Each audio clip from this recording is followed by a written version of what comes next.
Hello, everybody. This is Saad with you again, your favorite realtor.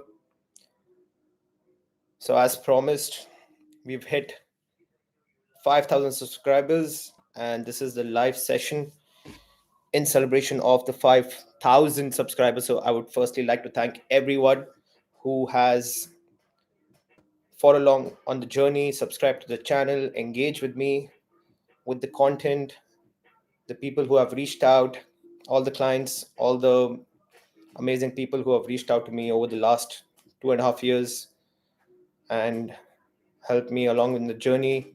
Done some great deals together, and 2025 again has been an amazing year. A lot of growth, a lot of amazing things that have happened this year, a lot of great projects, amazing people that I've connected with. So I'm really grateful. And let's get the live rolling. Just gonna let some more people join in and the questions to start rolling in. So I'm gonna be here for an hour. So whoever would like to ask me any questions, I'm right here to answer any questions.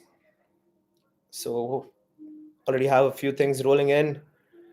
Mr. Harsh, hey man, thanks again for doing this as well always. Thank you so much, Harsh. It's a pleasure doing these lives. It's a lot of fun for me interacting with all the people on the spot. It's a good exercise for me, and I think it helps out whoever's watching to engage and get some answers to their questions. I'm just going to wait for some more people to join in. In the meantime, some amazing projects on the horizon.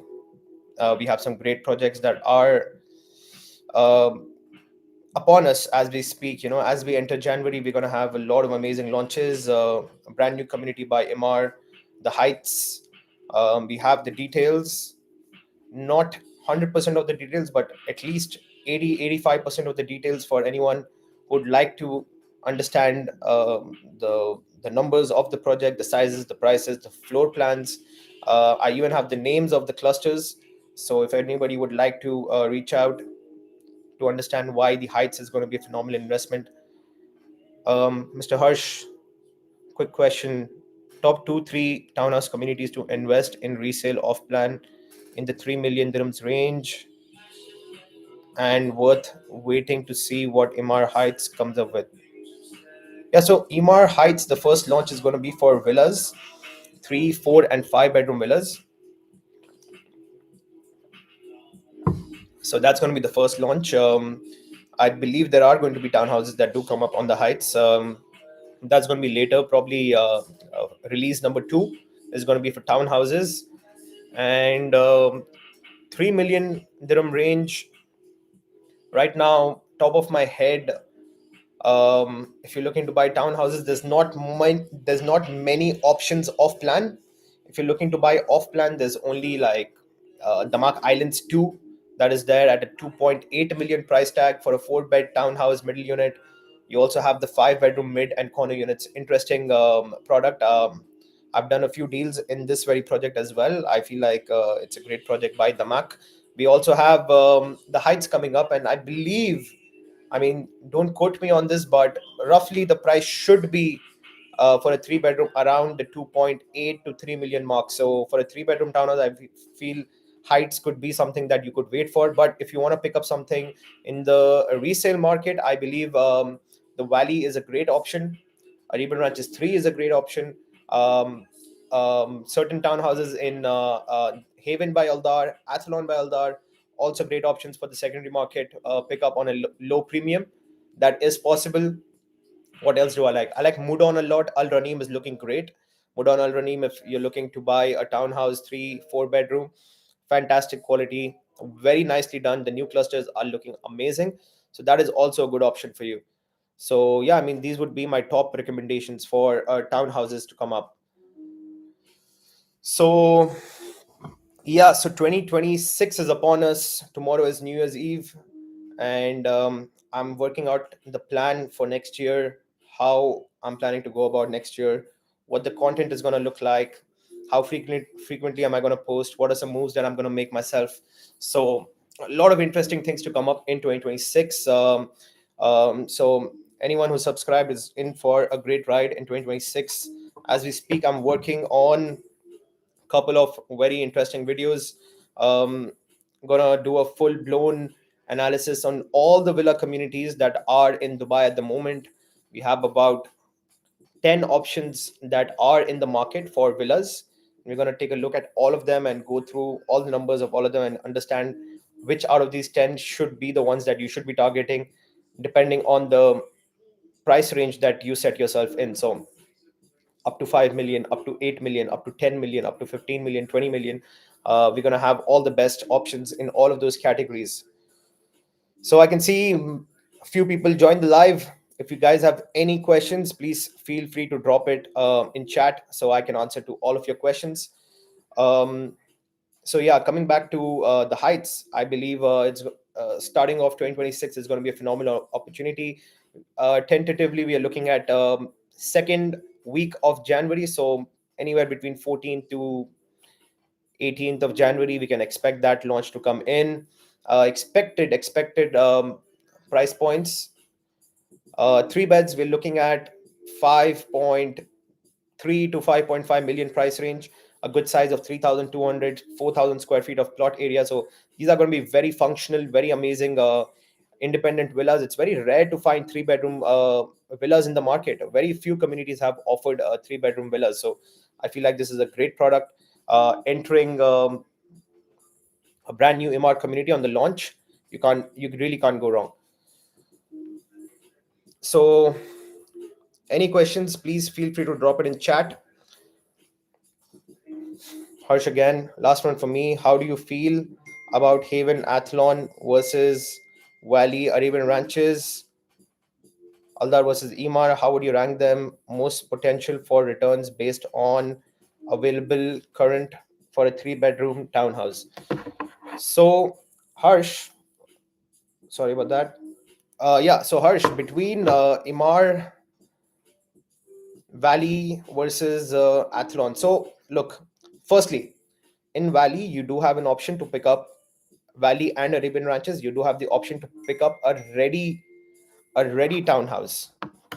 Okay, versus with Aldar, what you're gonna get is an off-plan resale. So something that is still under construction and will be ready in about 2 to 3 years time. So it depends completely on you. Do you need something that is ready as we speak, or are you good to wait for a little time?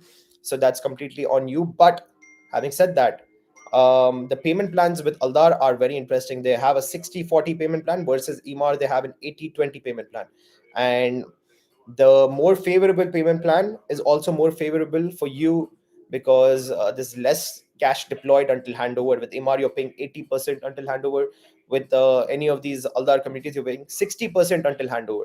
And I do really believe that Aldar is going to bring a fantastic product. I'm an investor in Aldar myself. I really do think they're going to bring a fantastic product in both Haven and Athlon. So I feel like investing in the Aldar community is really not a bad idea. I feel like you can make some really good gains come the time of handover. 60-40 payment plan. So, your ROEs, if you're looking to sell at the time of handover, will be much higher with Aldar.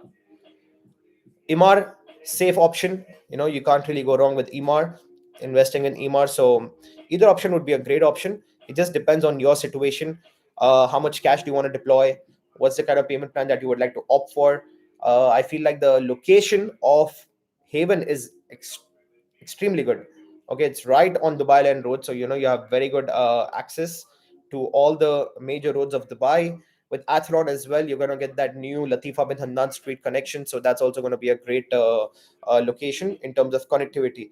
So I mean, it truly depends on what you pick up at what price point you pick up, and based on that, we can understand like which is going to be the best.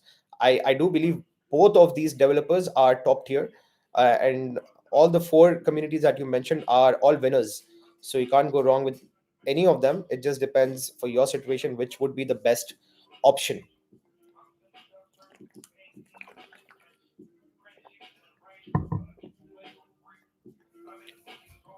So as we were speaking about 2026, I think I would be focusing more towards the townhouses and villas come 2026. The focus will be on that. Um, Even in this last couple of months, the majority of my sales have been townhouses and villas. We had Damak Islands, we had Nadal Shiva Gardens, we had the Valley Phase Three launch where they had villas. Fantastic product again. I feel like the plot sizes for the price point that they're offering are amazing in Valley Phase Three. Plus, it's a very exclusive pocket, yeah. Valley Phase Three, um, a cluster with a very low supply, and all of them are going to be villas and semi-detached villas. Versus as phase two, in phase two you had townhouses and semi-detached villas. Over here you're going to have only villas and semi-detached villas, so that's going to be even more exclusive. They're going to have a huge park, 350 square meters, that's going to be exclusive for this phase. So I feel like that phase 3 of Valley is a fantastic opportunity for anyone looking to buy a standalone villa at a very good price point. The price point in the Valley right now is one of the best. So yeah, we have all of these, and also we have Hudayriyat Island in Abu Dhabi, and that's a whole different emirate, and it's a fantastic project, government-backed, brand new island, right next to the main city of Abu Dhabi. The full focus of the government is on that island to make it like one of the best destinations for living, for entertainment, for activities, all of these things. So I really do believe Hudayriyat Island, 9 million dirham price point, you're getting like a massive villa, 4 bedroom to 5 bedroom, with a 10,000 square feet plot, with a 40/60 payment plan. I believe that's an unbeatable offer in the market today. You're in prime Abu Dhabi, right next to the main city of Abu Dhabi. I feel like that's a fantastic opportunity. So we have a lot of interesting villa projects. We're also going to have Ben by Aura, which is right next to the Jabal Ali Beach, right, like on the border of Dubai and Abu Dhabi, right on the border, like technically falls in Abu Dhabi, but like literally in the middle of both. I feel like that's also a great opportunity. Seafront community. How many seafront communities do we really have in Dubai? It's like a very scarce product and a very exclusive product. And they're launching some amazing mansions in that very project. All first, second row. They're all going to be on elevation. So, each villa will be above the other. So, this villa has views over the first villa. So, fantastic planning right there. All of them are going to have crazy unobstructed sea views, private beach access, and they're also giving away plots for people who would like to buy the plots and build their own custom villas. So that's also like a fantastic opportunity.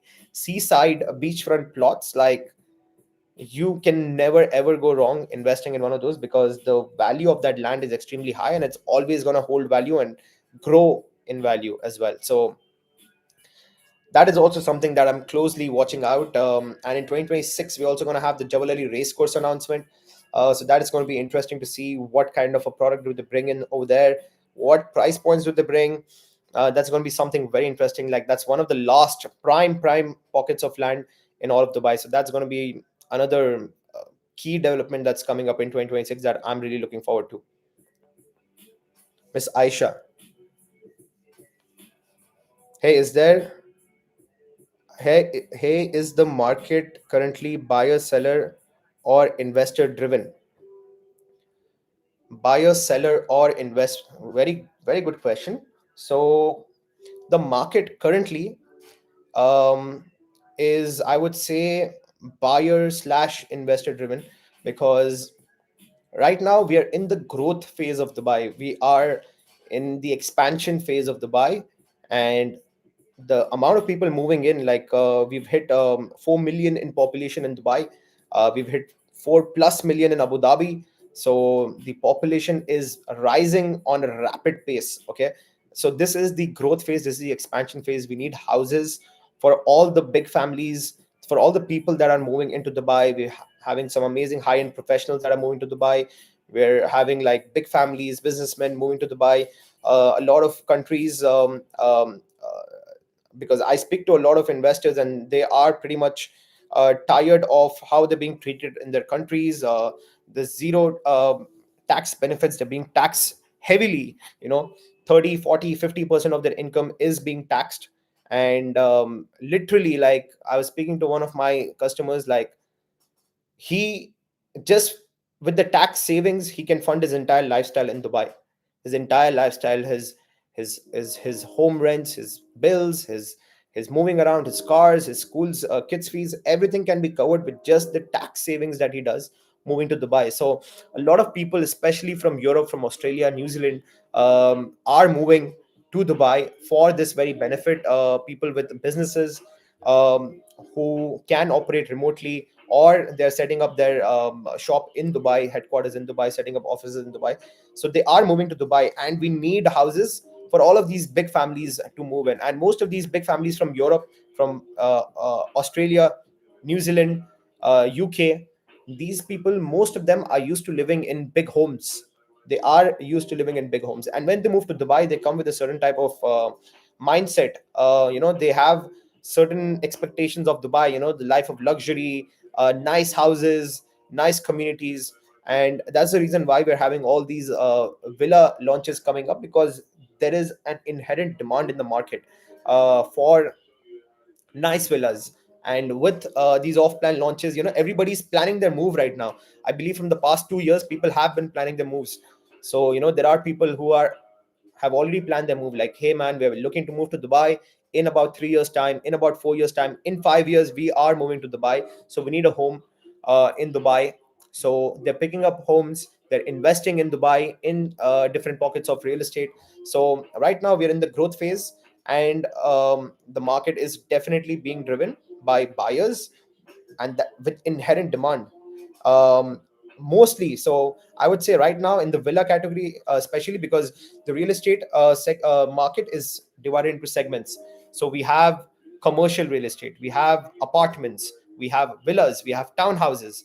And this segment of villas and townhouses is like a 60% customer base is homeowners, end users, and 40% are investors. So that's a very healthy mix. So imagine, like, if there is a community, like, for example, let's say the Oasis by Mar, 3,000 villas in total, but all the deals that I've done in Oasis are to end users. Okay, so these are all people who are going to be moving into the Oasis once it's ready. So out of 3,000, like, more than 50% of the supply is never going to hit the market.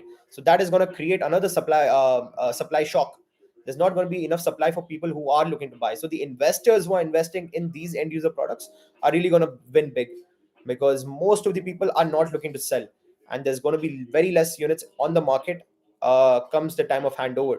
So whenever a buyer is looking to buy something that's ready, he will be paying a very, very high premium at that point of time, and that premium will be completely justified, because the investor has invested his time and money into a quality product.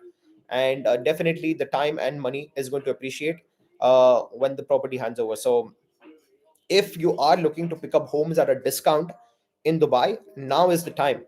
As in when we approach 2028, 2029, the prices of the villas, townhouses are going to be, I believe, at least 70 to 80% higher across the board, in Dubai. That's being very, very conservative. So the payment plan helps the investors out, because they're paying about 15, 20, 30% per year, rather than paying 100% cash upfront.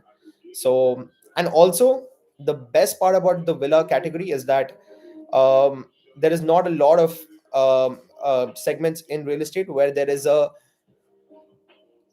gap in the ready prices versus off plan prices. Okay, so when you check out most of the apartment launches in the same area, you're going to find off plan prices are higher than the ready to move market. Okay, but only in the villa segment will you find that the ready prices are higher than the off plan segment. So that's great value. And we're talking not just little bit higher, we're talking about higher by 40, 50, 60, 100% higher in prices. So buying a villa right now, like, is a fantastic opportunity, because when you compare it to what's available on the ready market, anything that you pick up, it is at a huge discount, and you're buying it on a payment plan. Okay, so this is fantastic. Like, just imagine you get exposure to amazing properties where you're just paying little by little and you get ownership of these very villas. It's like, for example, yeah, if you tell me I can buy Bitcoin at today's price and buy it on a payment plan. So I pay only like 20% of the value every year for the next 4 years. It's exactly like that buying villas in Dubai. Because right now, Bitcoin is at what, 85, 90,000. And 4 years later, what do you think will be the price of Bitcoin? It's definitely going to be at least at 150,000 or higher. I'm talking very, very low figures right now. And I get to buy that on a payment plan where I'm paying 20% every year. And let's say I only have to pay 80% until maturity and then I can sell it. Like imagine, like that's the exact kind of deal that you're getting right here, but with the real tangible asset, with the real asset that has a real value in the market where people can stay in, people can call it a home, people can rent it out. So understand the mindset right here. So the people who understand that are investing heavily. That's why we've had a record breaking year this year once again. And the villas and townhouse segment is absolutely on fire. The prices are rising steadily.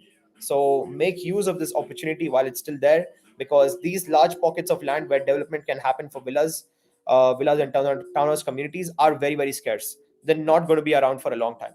So while it's there, make use of the opportunity, because once all of these are exhausted, the development is done, then the opportunity is only in the resale market, and people will have to come back to you to buy the properties off of you, and then all the demand is in the resale market. Okay.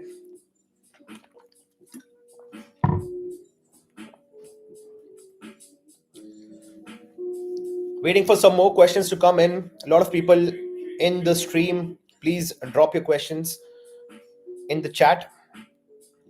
And let's talk about what else is coming up. We have Bay Villas coming up on Dubai Islands, which is Island E. Bay Villas coming up. We're going to have townhouses and villas that are coming up in Dubai Islands. Expected starting price for the 3 bedroom townhouse is going to be from 4.5 million. And we have the, hold on, let me give you the exact numbers right here. So we recently got the pricing for Nakhil Island E. So let me quickly tell you the prices. Yeah, so 3 bedroom townhouses, 3.7 million dirhams. And then we're going to have 4 bedroom townhouses from 6.8 million dirhams. Then we have the 5 bedroom villas at 16.6 million dirhams. Then we have the 6 bedroom villas again, which are going to be waterfront, from 22 million dirhams. And then we have the 7 bedroom mansions that are going to be from 40 million on the beachfront. So prices are good. The prices are good. But keep in mind, I believe this opportunity is going to be like very hard to capture in Dubai Islands, because in total it's going to be 150 units combined. Okay, so including the townhouses and villas, it's going to be 150 units in total. So what does that mean? There are bulk buyers in the market. I feel like they're going to wipe out this entire launch, because there are going to be bulk buyers who are looking to pick up 4, 5, 6, 10 units in this launch. So just imagine, like out of 150 units, how many townhouses will be there out of 150? Let's say 40 townhouses will be there, and 110 of them will be split between the villas, the 4, 5, 6, 7 bedroom villas. So if you are a buyer for the townhouses, what are the realistic chances? Because no matter how good of a relationship I have with Nakhil, or anyone has with Nakhil, they are always going to give priority to the bulk buyers. And I'm in talks with a couple of them who are looking to pick up multiple units, at least 4 units. So if these guys enter first, and let's say there's even 10 bulk buyers, let's say there's even just 10 bulk buyers in the market who pick up 4 units each. That's 40 units gone, and they're mostly going to first target the townhouses. And then there's going to be some elite buyers who are looking to buy their waterfront homes, and they're going to pick up the lower end is going to be done taken up by the bulk buyers. The higher end is going to be taken by the elite buyers. And what's going to be left? I believe mostly what's going to be left is the 5 and 6 bedroom villas.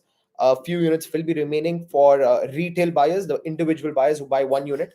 So that's what's going to be there for them. So it's going to be very tricky, though I feel like it's a good project. But I can easily sell and desell this project at the same time.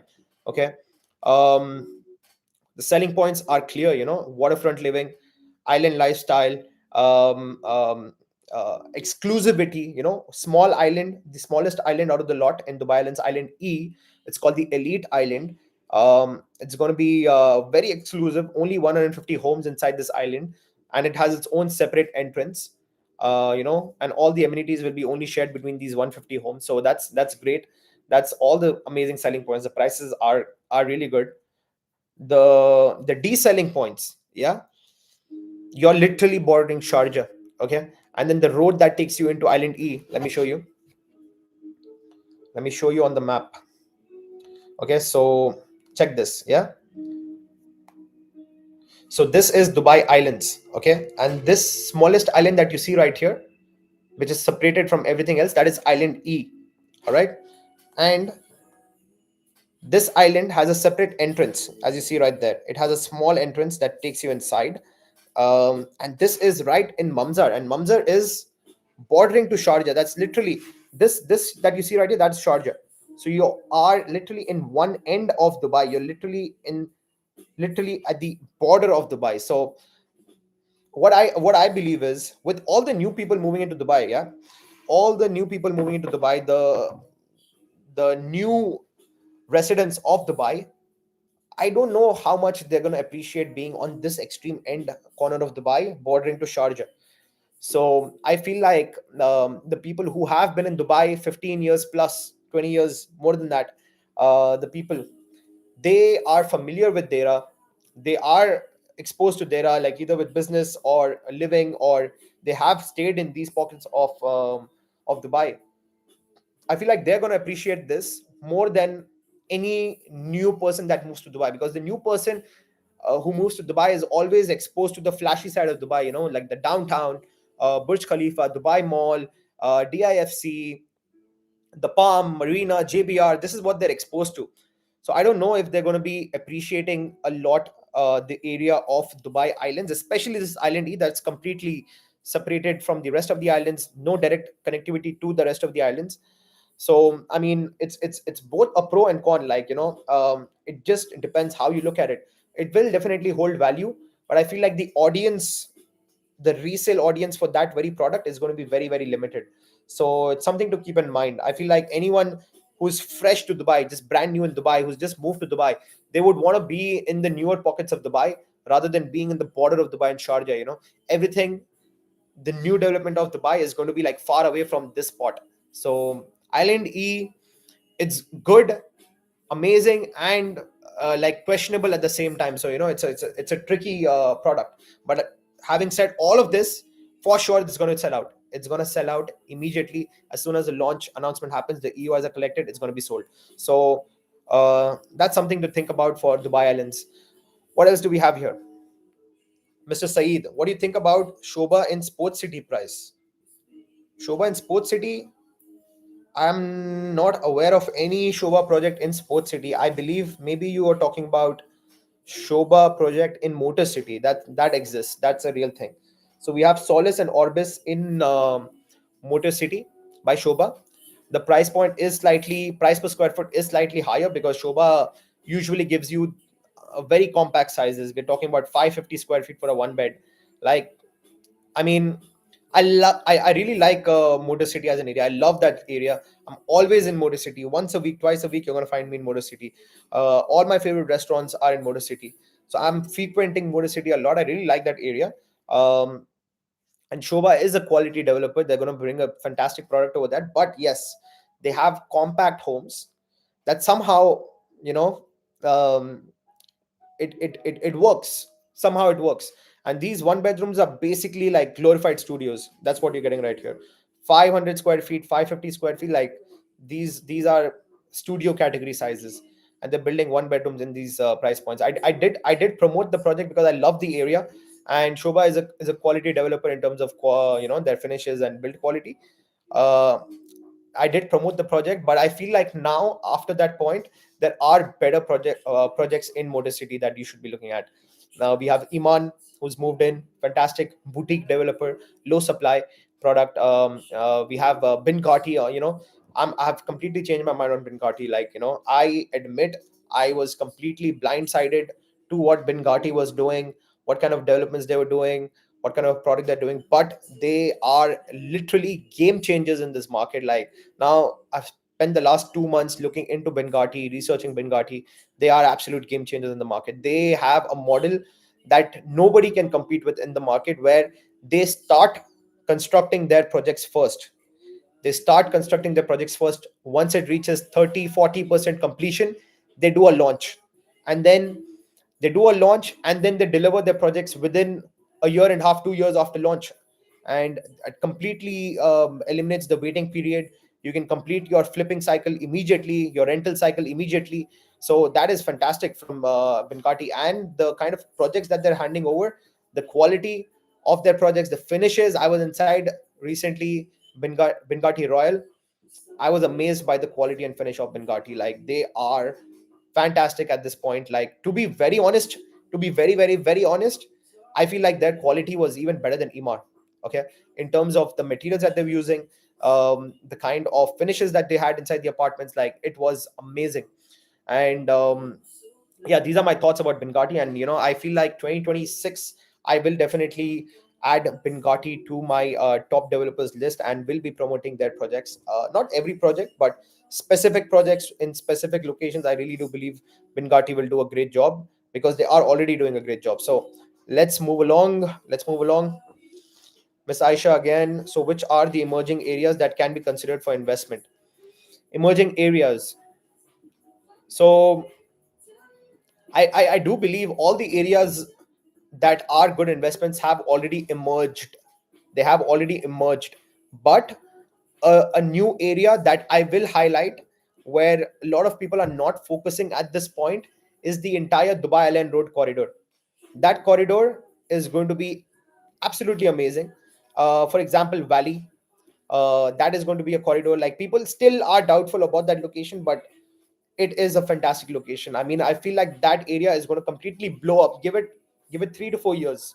Give it 2030, until 2035 years from now, that area will be completely revamped. Completely revamped. There's so many communities that are coming up now. Recently, there's a developer called Leos. They're bringing that community called Royal, yeah, Leos Royal, on Dubai Island Road. It's right by an exit, so you don't even have to go all the way down. You just have to go there, take the exit, and while going back, directly back on Dubai Island Road. Amazing futuristic project that's coming up right there. We have again Shoba coming up with Shoba Sanctuary. That's a whole new project that's coming up in that exact pocket. I feel like this is a pocket that people will recognize come come the right time. People right now are focusing more on in the newer areas, they're focusing more on Dubai South for apartment living. But I feel like for apartment living, I don't think that's the area to, like, if you want to be in South, invest in townhouses and villas. If you want to invest in apartments and stuff like that, there are better areas that are going to give you a very healthy rental yield. They're going to give you a solid demand of tenants, of end users. So those are the areas that you should be targeting. But this Dubai Al Road corridor is going to be amazing. Like, until Haven, and right after that, there are some pockets of land where there can be development. So I'm keeping an eye on that. And also Ras Al Khor and Medan Horizon. Medan Horizon is yet another amazing location. If you look at Dubai's map strategically, that is a fantastic location. There's no denying that that location is going to be an amazing location. So I feel like these couple of, and these are all linked in the same, by the same Dubai Island Road. So I feel like this entire Dubai Island Road corridor is going to be the next emerging area that people will realize a few years later that, if they did not invest over there, they'll realize that, they really missed out. Miss Aisha again, also, which already has infrastructure, and also if you could point out areas where metro is also being expanded. So the metro, as of today, the current blue line plan, it starts from Dubai Creek Harbor. So the current green line ends in Al Jadaf. So from there, the blue line begins. First station will be Dubai Creek Harbor, where it's going to be an iconic station. So Dubai Creek Harbor also, do not sleep on Dubai Creek Harbor. Like we had those two new launches, I spoke about them. Boom, gone. After such a long time, Imar got something on the waterfront, and it was like completely, like, sold out. So let's hope there's some new launches coming up in Dubai Creek Harbor, because the mall was announced. Sorry, please give me a minute. My battery is about to die. Let me get the charger.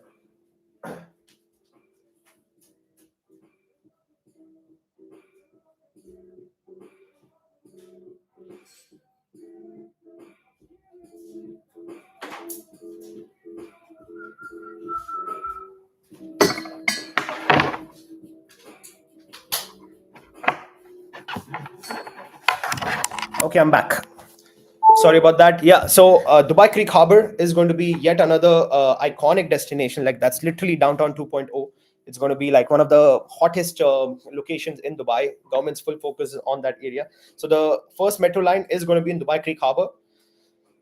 Dubai Creek Harbor is going to have four metro stations. Four metro stations that's going to pass through Dubai Creek Harbor, and then the metro moves on to International City, and then it comes along all the way to Academic City. That's the final stop, okay, of the metro as of today.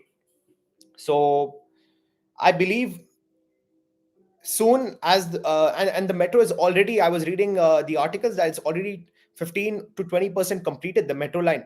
So the work is in full swing, and it's planned to be ready by 2029, 2030. So like whole new metro line that ends up all the way to Academic City, and after Academic City, when the extension happens, the next stop is going to be DLRC, passing through Arabian Ranches. That entire corridor, that is all going to be linked by the metro. So investing around metro stations is always a good idea. So, and infrastructure changes from the government is always going to help boost your investment. So to answer which which area already has infrastructure, and you could point out, oh yeah, which areas already have infrastructure and people are sleeping on, is definitely Expo City. It has all of the infrastructure already there, already existing, already ready, and it's not priced in. Believe me, there are so many areas in Dubai South, in XYZ areas, where all the future development gains are already priced into what you're paying today. In Expo City, that's definitely not the case. Emar has entered Expo City, and they're giving you fantastic prices, like around, if you can get something in by an Emar property at around the 2 million price point, which is like a minute walk from the metro, a minute walk from a massive expo mall which is made by Imar. It is a minute walk from the Dubai Exhibition Center, that's going to be the largest exhibition center in the whole MENA region, that's going to be hosting 600 plus events annually. That is about two events a day, events that last 2 to 4 days. Like, people are completely sleeping on Expo. Like, I did so many deals in Expo, but I also have a bunch of clients who, when I speak to them about Expo, they just don't see it. They just don't see it. Metro is there already. You can take the metro and ride the metro to Expo City and be there by metro already. It's existing infrastructure. The only one infrastructure that is yet to come are the office buildings that are going to be coming up there, and also the Al Maktoum International Airport. That is the next stop. That is the next stop of all the areas in Dubai South. Like, why would you invest in anywhere other than like anywhere in Dubai South when Expo City exists, where it is part of the 2040 urban master plan? It's going to be an urban center made by the government. It's already there. People are completely sleeping on this point. It is going to be the urban center. They're going to push all the major companies, they're going to push all the major events to that area. You need to understand, like just follow the government's vision, and you're going to do great. Okay, so Dubai South, like, if you still have availability in Expo, why would you invest in other pockets of Dubai? I just don't understand. That's why I've never ever pushed apartments like Dubai South apartments, like apartments selling at 1 million dirhams, 1.2 million dirhams, 1.3 one bedroom apartments. Why would you do that when Emar was offering you the same, like 1.4 million for an Emar apartment right next to the mall, right next to the exhibition center, with that entire massive podium full of amenities, with a huge park? Why would you not? With concerts happening all the time. I mean, in Dubai South, the only investment that makes sense are the villa townhouse communities and Expo City. For me, that's what makes sense. Any other apartments that are in Dubai South, I don't know. I don't know what is the thinking of people to go for that as of now. When you have these other opportunities. Okay, Mr. V V Andan. Sorry, I can't get your name. Where do you live? Where do you live now? I live in DLRC. That's where I live. I stay in a one bedroom apartment. So that's what I need to live comfortably, and I'm here, and that's why I like DLRC as well. I use the Dubai Land corridor every day, and my office used to be in Business Bay, and like it was such an easy drive getting to Business Bay from here. You're talking about 18 to 19 minutes, clear roads.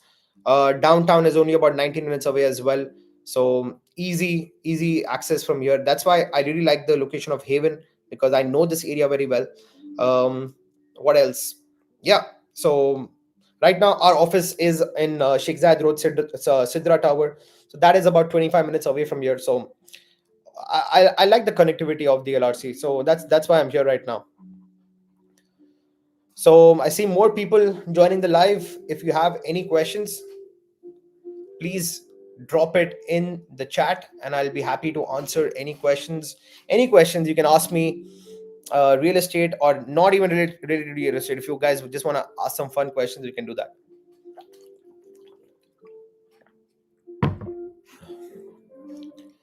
So yeah, while I'm waiting for the questions to come in, let me also talk about some interesting projects that I am looking at for 2026. So Medan Horizon, as I mentioned, is a very interesting location that I'm trying to pay more attention to. In terms of location, like you're literally in the middle of both downtown Dubai and Dubai Creek Harbor. Like that is a very strategic location. The master developer is Medan. It is going to be a great location once ready, overlooking the wildlife sanctuary.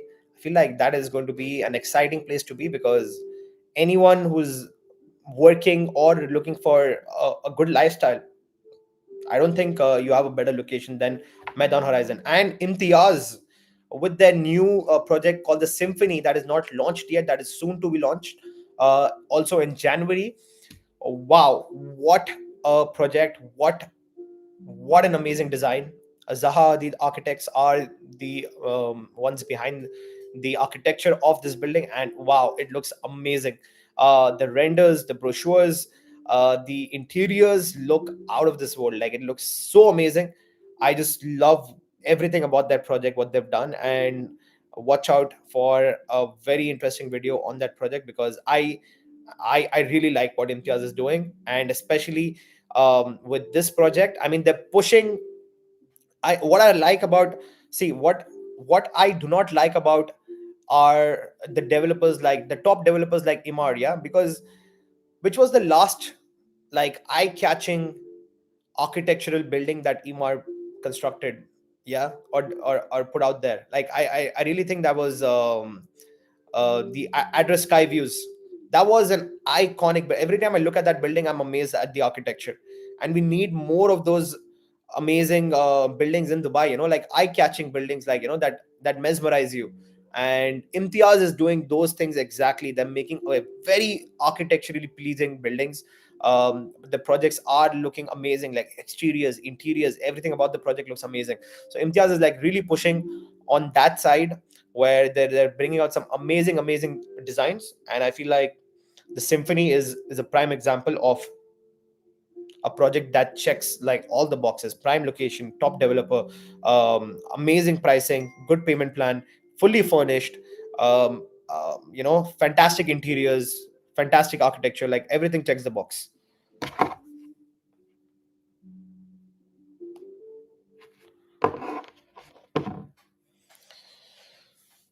What do you think about Shobha 1, the building, and Shobha Heartland 2?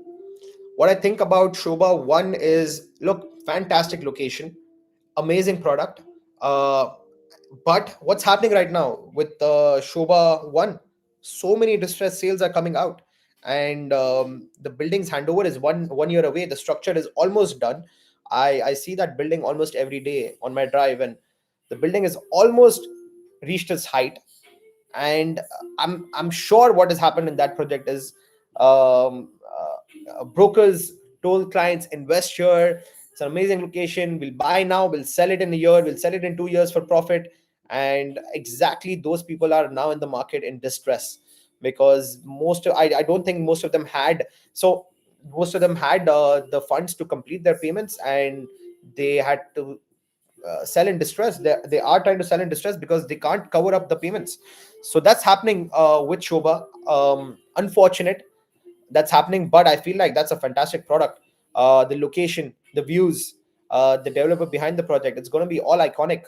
So it's unfortunate because even a friend of my friend somehow reached out to me and he said, I have two apartments in Shoba One, and I need to sell both of them, and I'm willing to sell them in distress because we don't have the whole funds to make the payments. And I was like, who was the one who recommended you to buy two apartments? Not even one, two. Why did you buy those? And he was like, the broker told us that we just need to pay 40%, 50% and sell it for a good profit, and the broker is gone. So bad advice, bad consulting, um, bad, basically a bad decision, all in all. If you are investing in any kind of property in Dubai, please make sure that you have the funds to back the payments. Al- Otherwise you'll always end up in distress, and that's not a good place to be. Okay, if you have holding power in this market, you are always king. You're always going to make amazing returns. You have to have the holding power. Okay, that's when you can really get the best value, the best returns out of your property, because otherwise you'll always be in a hurry to sell at the first offer that you get. So don't, never ever be in that position. Oh, Dami, what's up, Dami? What do you think about JVC and Varsan in terms of investment? um Varsan, I'm not very exposed to Varsan. I know that, I think Varsan is also known as International City 2. Is it not? I'm not very focused on that area, because there's I believe in Varsan there's only some small boutique developers doing their projects, and I'm not very sure, to be honest. JVC, what do you think about JVC? What I think about JVC is that, again, JVC has a lot of supply at the moment, lot of launches. The bulk of the launches that have happened in the past few years have all majority of them have been in JVC. That's a very densely populated area in terms of launches. So many launches have taken place over there. But even in that JVC, yeah, which products are performing the best? You have Imtiaz, you have Ellington, you have Iman, and then you have Binkati. And these guys are smashing it in JVC. Okay. At this moment, Binkati Royal, which people picked up at 1 million dirhams, now are renting out at 120,000 dirhams for a one bed. They picked it up at 1 million, currently in the market for like 1.4, 1.5, and they're renting it out at 120. Like, fantastic. But again, how long is that going to be the case? Because there's going to be more and more supply coming in. But I believe even in JVC, if you were smart enough to pick the best products in JVC, and now everybody's going to tell you that every whichever product they tell you is going to be the best product, but like, be smart about it. Like, if you really have a quality product, regardless of the location, I feel like that will always perform good. But again, to be smart and to maximize on your investment, also try to choose a location that has other things going for it: infrastructure, connectivity, low supply, a lot of anchors from the government that will enhance the value of that area. So JVC, today I'm not comfortable investing in JVC, and I have been that way for the past 2 years. I would not recommend anyone investing in JVC, though there have been off cases. There have been cases where people have done well in JVC, but I feel like that is going to keep going down and down. That those cases are going to reduce. The projects where people make heavy returns, big profits, are going to go down because of all the supply that's coming in that, concentrated in that one circle, in Jumeirah Village circle. All of those projects coming in together over the next 2 years, that is going to create some issues over there. So that's for sure. Mr. Raghav. Hey Sad, really like your work, man. What do you think about Beyond Project in Dubai Islands? Mr. Raghav, I mean, I'm kicking myself because I didn't get the time to work on that project as much as I wanted to. I just worked on it off. Like I did not make a video on it, but I just did some work on it on the side with my customers. I pitched them the project. I mean, what I thought about that project is that I thought it's a brilliant product, brilliant product, amazing project altogether. Beyond has picked up that amazing plot in Island B. um, and they're giving you a private beach, complete private beach, fantastic amenities all in front, huge park. There's going to be a hotel on the inside. There's going to be like clubhouses and big swimming pools and private beach access overlooking onto the golf course and the sea. Like, fantastic product. I wish, like, I just did not have the time to work on a video for that project. I really wish I did, because I would have liked to do more deals in that project. But regardless, like, I feel like that's a fantastic project. Beyond overall is doing amazing work. Their projects are really good. What I really like about their projects is that their buildings have very unique designs, especially on Maritime City. Every building has its own unique design and its own unique theme, but they all really go well together. The way that they're building out their master plan on Maritime City, fantastic. Like, I'm really bullish on Beyond as a developer. And just think about it, this they're basically Omniath. Okay, top developer, like a boutique high end developer in the market, very high quality, and they're giving you that 50/50 payment plan still.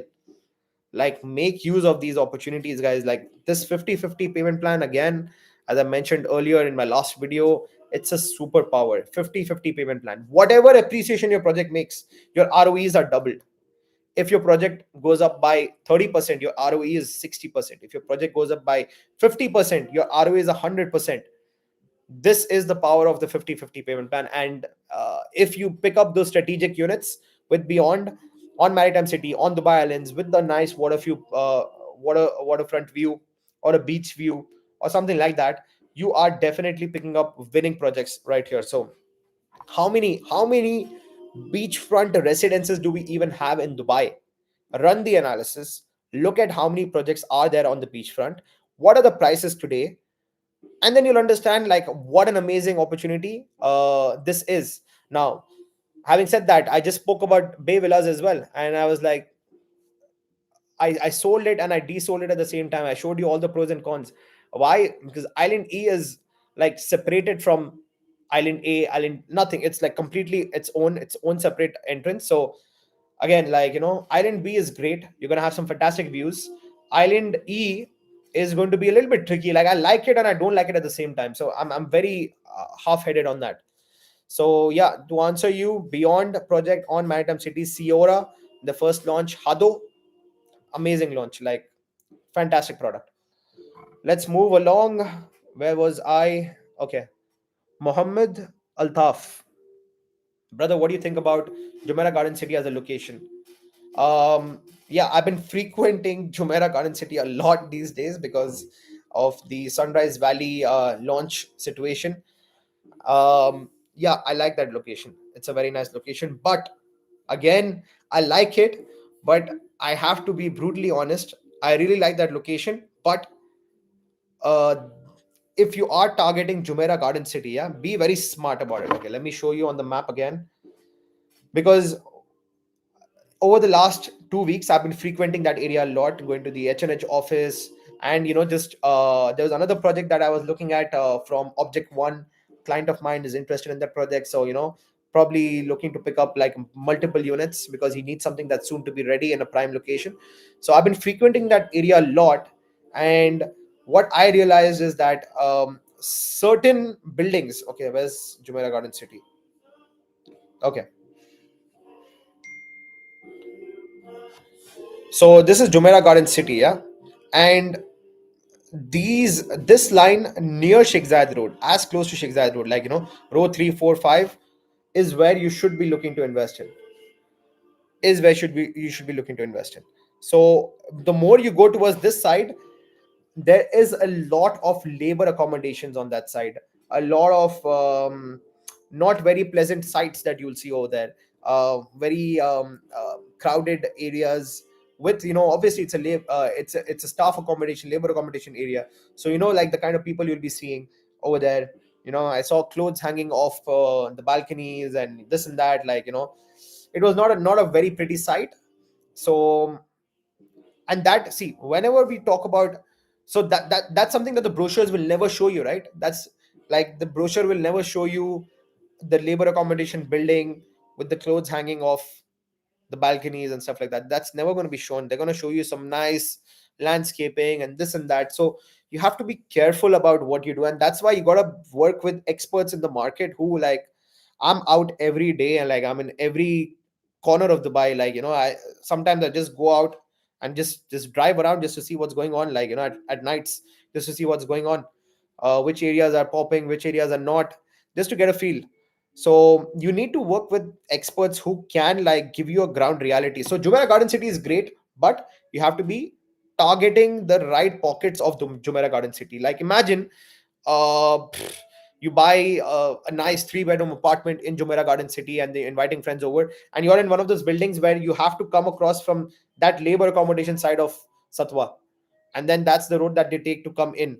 Or let's say worst case, this is like, just think about this: you are an owner of that property, and the buyer that you're looking to sell it to, the new buyer is coming to visit the property to understand the location and the project, and he has to pass through that area and see all of these, sadly, just to say bluntly, sadly, like some poor people who stay, in multiple people in the same house and stuff like that, labor accommodation, and you have to pass through that and all those places to enter this Jumeirah Garden City, backside of it, and then you go to the project, and he's immediately going to be turned off. Immediately going to be turned off.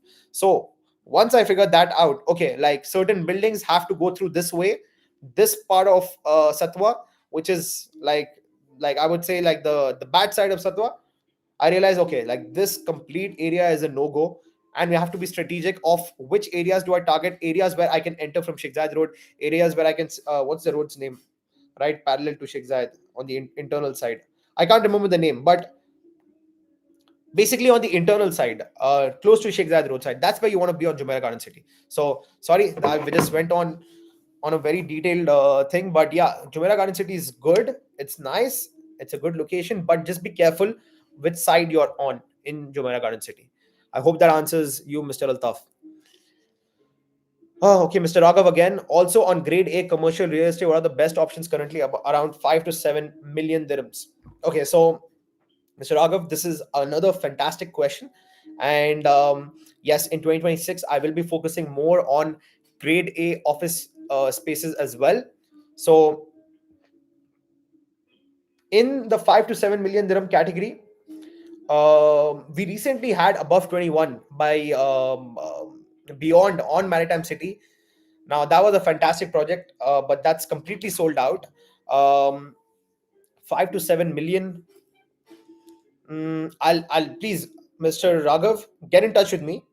On the top of my head, I can't give you a clear answer on the spot, but I do have an analysis that I'm doing where, if you allow me some time and connect with me, I'm gonna guide you towards the best opportunities. And just think about it, yeah. Even a project like, like I remember when this project was announced, Shahruk's by Danube was announced.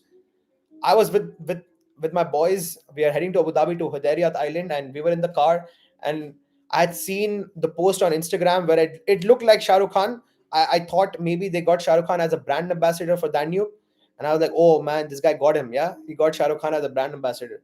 And the next day, I'm in the car and I get the message on the Danube group saying that new project, commercial tower on Sheikh Zayed Road, Shah Rukh's by Danube, and we all lost it. We just were laughing for like 5 minutes straight at how funny this whole situation was, the name of the project, everything. It was too hilarious. Uh, but guess what? The only ones that are laughing is Shah Rukh Khan and Rizwan Sarjan, because they sold out that project. They completely sold out that project, regardless of how, whatever the name was, the branding, a celebrity branding and stuff like that. I mean, whatever it was, they are the ones that are laughing now because the entire project was sold out. And that shows you the shortage of grade A offices in Dubai. Okay, to be honest, where my office is in Sidra Tower, and that Shahrukh's by Danube is right next to my building, like literally next plot. And the location of that project is actually amazing. The views that you're going to get from project is actually amazing. The only and the designs of that building is actually really good. The only thing that I did not like about that building was the name of the building. Okay, apart from that, everything about that building is quite nice. And and it's sold out. And that shows you the extreme shortage of grade A offices in Dubai. Even for us, like, our office rent is crazy, exorbitant rent. Okay, and like, if we want to extend and expand, and in Dubai, for all the new people moving into Dubai, all the new business licensing that licenses that are opening up, um, if you want to hire staff, if you want to give out visas to your staff, you need to have a certain office size, because the Dubai municipality actually comes and does an inspection of your office and sees how many tables, chairs, desks you have, how many people can accommodate, and based on that you get a quota of the number of people that you can actually hire. So if you are a business owner and you need to expand, you have to have a bigger office, and that's a need, it's a necessity. And that's the reason why grade A office spaces are in such a huge undersupply in Dubai. So this is a segment of the market that is completely 90% of the investors are completely blinded from this segment of the market, which is an immense money maker. It's a crazy money maker. So grade A office spaces are in extreme shortage in Dubai. So many people are moving to Dubai. They're looking for jobs. There are business owners setting up their companies, looking to hire more people, and they need to have a certain amount of office space to be able to give out visas and to employ people for their business. So it's a need. They need to do it to stay in business. They need office spaces. So you're going to see this trend getting more and more accelerated. The number of new office spaces coming over the next 3 to 5 years is very low, very low. It is nowhere close to satisfying the demand. Okay, so office spaces, grade A office spaces, is a huge investment opportunity right now in Dubai. So I'm gonna make a very detailed analysis on that, so that everybody's informed about it, and then hopefully we can make the best decisions when it comes to investing in commercial real estate. Okay, so it's good to get those distress. Yeah, this was regarding the Shoba one. Yeah, I mean, it is like, if you get a good distress deal, definitely it's a good place to invest, because like, it's just not ready. Once it's ready, you're gonna see the magic happen over there. Plus, when the entire Medan Horizon spot is also ready, and all of these with the new Creek Tower and Dubai Square Mall that's coming up over there, all of these are going to be amazing investments. So yeah, that is definitely a winning location. It's just that it's sad and unfortunate that people did not plan their investment right, and they need to sell in distress because they don't have money to pay. And this is based on bad advice from whichever broker sold them the investments. Yeah, so they were just looking to make a quick buck. Buy this property, we're going to resell it for you after 30%, 40%, make profits for you, blah blah blah. And now nothing can, like, they're not able to do that. They're not able to deliver on the promises. So always tell your clients, like, just speak to them with facts, with reality. Whenever even I speak to my clients, if someone's telling me I'm looking to flip, I'm telling them, like, flipping properties is not the same anymore in Dubai. It's like, you can't just buy a property and flip it in a year when it still has 2 to 3 years more of construction. This used to work back in the day, understand that, when we had very limited projects that used to be launched in the entire year, when there were only like 5 to 10 projects that used to come up in the year. You could buy something today and flip it after a month, because there was nothing else for people to buy. Now there are opportunities for people to buy. There are multiple launches. Like, rather than paying 40-50% upfront to take something that's handing over in 3 years, why would they not just pay 10 to 20% and buy something that's handing over a year later? It doesn't make sense. The flipping model for this category, like, just apartments, in any apartments, I don't think flipping is going to work. You have to hold them until handover to make real good profits, but you have to wait until handover. You can't just flip it midway and expect to make anything. You will always most likely break even or sell it in distress under your OP. So Muhammad Altaf again, Studio City is Location, is Studio City location good for investors? Studio City, yeah, Studio City, that's the area right next to Arabian Ranches and right next to Motor City as well. I've crossed by Studio City a couple of times.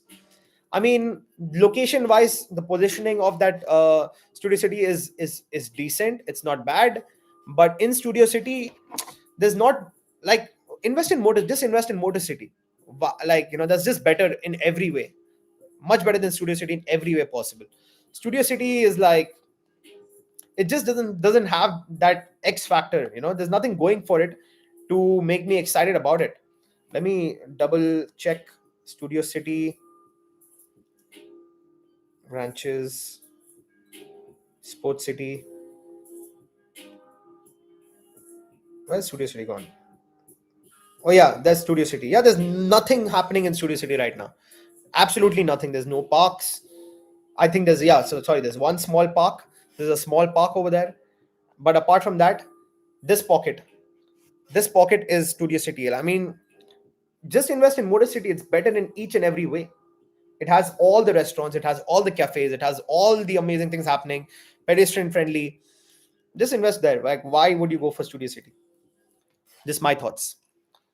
Just like investing is not that hard. You just have to be objective. You just have to use a little bit of common sense and just see like what product are you getting. Is that area oversupplied? The prices that you're getting it, are they fair? Is it a good developer? Do they have a good track record? Is the payment plan favorable for you? Is the location something that's good? Is there a government plan that's happening around that area? It's like it's not that complicated. It's not that complicated. You don't need to like complicate investments. Like you can make a very good investment by just using a little bit of common sense and some analysis and a good consultant to help you out. So if you need a good consultant, please do reach out to me and I'll be happy to guide you. You know what, I'm just going to drop my WhatsApp link in the chat like I always do for anyone who would want to reach out to me, and then we'll continue with the live. So I'm just going to put that in the comments. So that's the direct link. You click on that, you reach my WhatsApp and you can message me. So if you want to get a personalized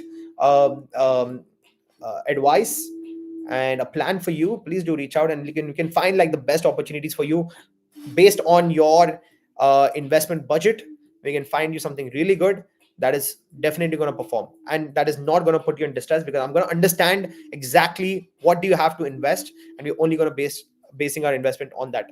So Adil Khan, hi Saad, do you think townhouses are still good investments for capital appreciation, keeping in mind they have already doubled if not tripled in prices? Mr. Adil Khan, townhouses are still one of the best investment categories in Dubai. Okay, three categories of Dubai that are like going to literally be like the best investments. Yeah, villas, townhouses, and commercial office spaces. These three are like no brainers at this point.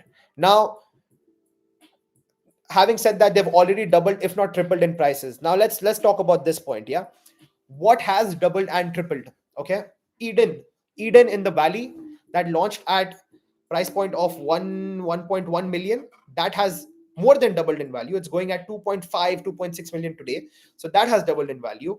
Dubai Hills Estate Maple townhouses, which were launched back in the day, ballpark at around 2 million, have tripled in price. They've gone to 6 million. What else? Like, see, not everything has doubled in. Like, okay, when you talk about a new launch, okay, now the benchmark of Dubai, the pricing was lower. Okay, now the benchmark is higher, and it's only going to keep going higher. Okay, I'm not saying it's going to go up infinitely, but I mean it will drastically go up. Why? Okay, see, you need to understand a very simple things. How does money work? Money is just printed. It used to be backed by gold, but right now it's backed by absolutely nothing. It's just being printed as and when money is needed to for governments to pay off debt. And the biggest player who ruined money is US. Okay, because they went out of the gold standard. They just started printing money, and then the whole world's reserve currency is the US dollar. The UAE dirham is also pegged to the dollar, and the value of money is just going down. I believe every 10 years the value of money halves. Yeah. So every 10 years, if today you can buy a kg of tomatoes for 10 dirhams, 10 years later you will buy a kg of tomatoes for 20 dirhams or more, like, because the value of money has gone down. Nothing more than that. Cash is depreciating. Cash is a depreciating asset. Okay. And any real assets are always going to be appreciating assets. Okay. Now, in places like UK, in US, why is the real estate market not like going up anymore? Like, it has declined over the last 3 years. It is not going to be forever the case. Give it another 10 years, you're going to see all, even US real estate, UK real estate will be up. But what's happening, there's other factors that are happening that is driving the prices down. Taxation, crime, bad leadership, um, uh, all of these things. People not feeling safe, people, the rich people being treated badly, like they want to be treated well, and they are leaving their homes, selling their homes for whatever price, and then the market is down. Plus their markets are completely dependent on mortgage. Yeah. The entire real estate market in the US, in the UK, in all of the any other country, yeah, any other country other than GCC, it's all driven by leverage. And in Dubai, that's not the case. Everything is cash driven over here. So when the market is heavily dependent over in these pockets based on interest rates, if the interest rates are favorable, the prices will go up because the demand goes up. If the interest rates go high, then the people are buying, not buying anymore, the prices go down. So they are very much linked to that. But real estate long term in any country is going to go up. But out of all of these countries, I feel like Dubai, as a city, Dubai is the best, because it has everything going for it. Huge influx of people, no crime, low taxes, complete safety and security, business friendly, driven, amazing infrastructure, best roads, best malls, best restaurants, best lifestyle. Like, yes, Dubai is going to be on top. It is going to have the best performing real estate in the whole world, and there's no doubt about it. And that's the case. That's been the case over the last few years, and that is going to continue because everybody's focus is now on Dubai. People are moving to Dubai. Then, like, big businessmen, big families, everyone is moving to Dubai. So it is going to perform really well. And when families are moving, I was speaking about this earlier in my live, families are moving to Dubai, and most of these families are used to living in big villas, in townhouses, in these kind of homes. And when they come here and they try to go for these, and everybody's trying to go for these, that is going to drive the prices up long term, and the value of money is going to go down long term. So the value of quality assets will go up. That is like just fundamentals of economics. So that is going to happen. Okay. So if you invest in townhouses, there's a shortage of townhouses and villas in Dubai. Out of the entire real estate market, if my 10 fingers is the entire real estate market, only only this, what the hell, only this is townhouses and villas. 20% out of 100%. Yeah. So this is villas and real estate out of the entire thing. Okay. And everybody wants to go for these. Wow. That's for 5,000 subscribers. Celebration. Okay. So, anyways, 20% is the only supply of villas and townhouses. So there is a huge short supply of townhouses and villas in Dubai. It's basics. It's simple supply and demand metrics over here. And if you're investing in quality villas and townhouses, they are bound to perform, especially villas. Okay, so townhouses are still one of the best investments that you can do in Dubai. Any top tier master plan developer with a good floor plan, you're going to do very well with townhouses. Even bad floor plan townhouses have performed well. So that should tell you something. Okay, OBDXB. What do you think about Garfoods district? I like it. I really like it. I really like the see. I love greenery, and I love water. So you give me any of those in a good amount, I'm gonna like that. So Garfoods forest team community, one of few. So we have Al Barari, we have Garfoods, we have these two, and then we have the Wilds. Now, just imagine, yeah, that entire pocket. So that's going to be very interesting. Yeah, that circle over there is going to be a complete green circle, and the green spine. This is a thing that not a lot of people know, but the green spine is going to be a project that is going to be stretched all along Muhammad bin Zayed Road, E311, where they're going to be making it. Wait, let me show you a quick picture of the green spine. It's going to be a green stretch of road where it's going to be having like walking tracks and jogging tracks, all air cooled, sorry, air conditioned. So that is a project that is going to be on Mohammed bin Zayed Road, 64-kilometer stretch. So Dubai has an agenda to um, make Dubai greener. And wait, let me show you this image. Zoom. So this is how the green spine is going to be. So they're going to greenify that entire area. Okay, so that is going to be and Gulf Woods. Wait, let's get to Gulf Woods. Okay, so that is Al Barari, super green forest themed community already. Right underneath it will be the Wilds, which is going to be another green forest community, and right underneath that will be Gulf Woods. So it's very interesting when I notice that it's all in one line. Yeah, it's all in one line. This entire patch is going to be a massive green patch, all forest themed. These three forest themed communities in a row. So that is going to be something special, and I believe.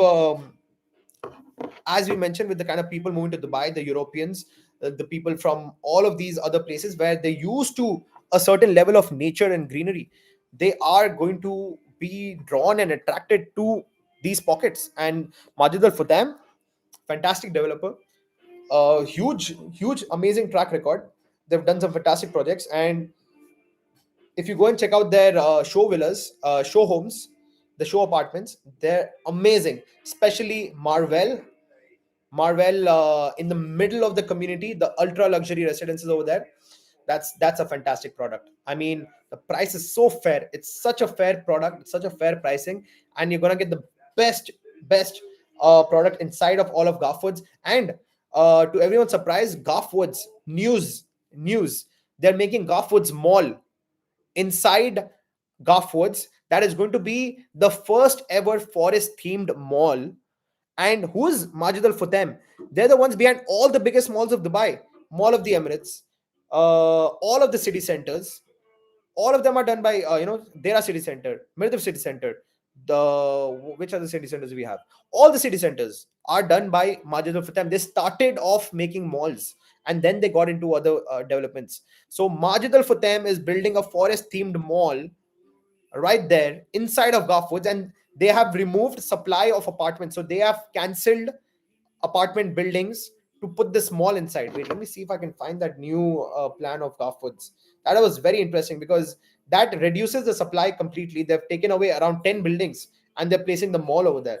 So that is going to be amazing. Garfwoods Mall.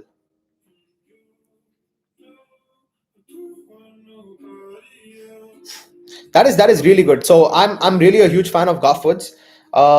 Greenery is always going to be something that is going to be sought after in Dubai. So that is going to be definitely great. So okay, let me explain to you what has happened over here. Yeah. So this is Garfwoods. Yeah. This is Garfwoods, and this entire pocket is going to go away. All these buildings are going to be subtracted, and the mall is going to come right here. So how many buildings are they canceling out? 1 2 3 4 5 6 7 8 9 10 11 12 13 14, around 15 buildings are going to be gone from the community. That much supply is going away, and a huge value add in terms of a full blown mall is coming inside the community. So I mean, Garfwoods is looking great. I really like the community. Marvel, especially Marvel, is a fantastic product. And also, like with the whole, like, only one concern I had with Garfwoods was, okay, there's going to be quite some supply coming in, but they're putting a full blown mall. They're removing 15 buildings out of the master plan and placing the mall right there. Imagine the kind of demand that's going to drive inside.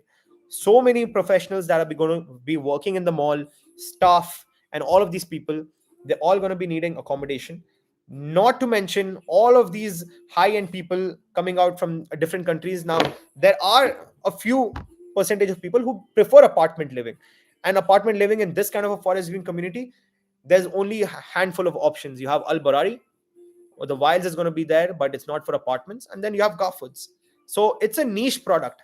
And investing in these, that's what I always, yeah, that's what I've been saying. Yeah. Low supply products, niche products. That's what you got to look at. Apartment buildings you're going to find everywhere. But a forest themed apartment community, where are you going to find? Only in Garfoods. That too by one of the highest end developers in Dubai, which is Madil for them. So a definite winner. Garfoods is a winner. Mr. Raghav again, thank you, Saad. Sure, we'll get in touch. And thank you for all the good work. Keep it up. I've made investments in Orise and Rise by Aldar. Okay. Orise? Orise. What was Orise? Wasn't Orise by Beyond? Okay, maybe you did Beyond and this. Okay, I've made a Orise and Rise. Nice. Rhyming. And your videos are one of the major considerations. Thank you, Mr. Raghav. Great pleasure to know that you got the right guidance and you made some very good investments. And yeah, happy to know that my videos came and help. So yeah, I'll be looking forward to your message on WhatsApp, so that we can probably form a relationship and do some more great investments. Mr. Adil Khan, I'm just curious, what are the rules in Dubai regarding older buildings if they come under demolition plan and then rebuilding them? Asking this with respect to owners of the apartments. So look, in Dubai, there is only one rule when it comes to demolition of buildings and stuff like that.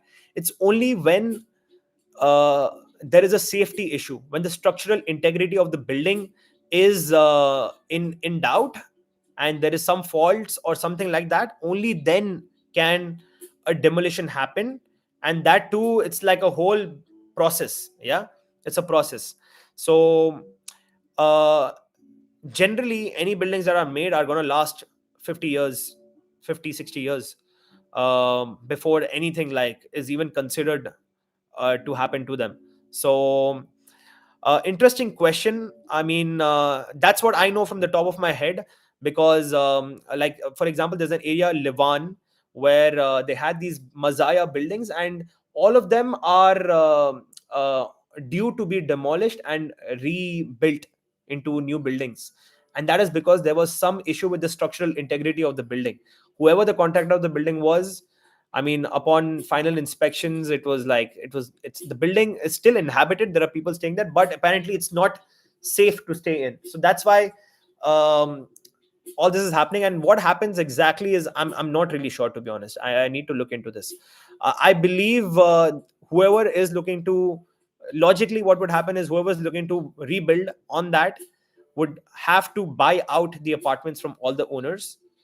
And yeah, and anyways there will be eviction notices, and the building is going to be due to be demolished, so the value of that building is going to go down. So the owners will have to sell out to the new developer slash builder, whoever is going to do their project over there. Probably they sell all the apartments to them so that he has full ownership, and that's when he can go and demolish and rebuild. I mean, this is just, I'm thinking from logically and from maybe what I've read in the past, but I can't confirm what I just said. Yeah. So this is just something that I'm just sharing with you. I'm not fully sure about it though. Uh, Expectations, Mr. Harsh, expectations for Dubai Creek Harbor, tons of supply. PSF has increased, but still not as high as other up and coming communities like Rashid Yachts. Any insights into Creek Tower? No real update. So,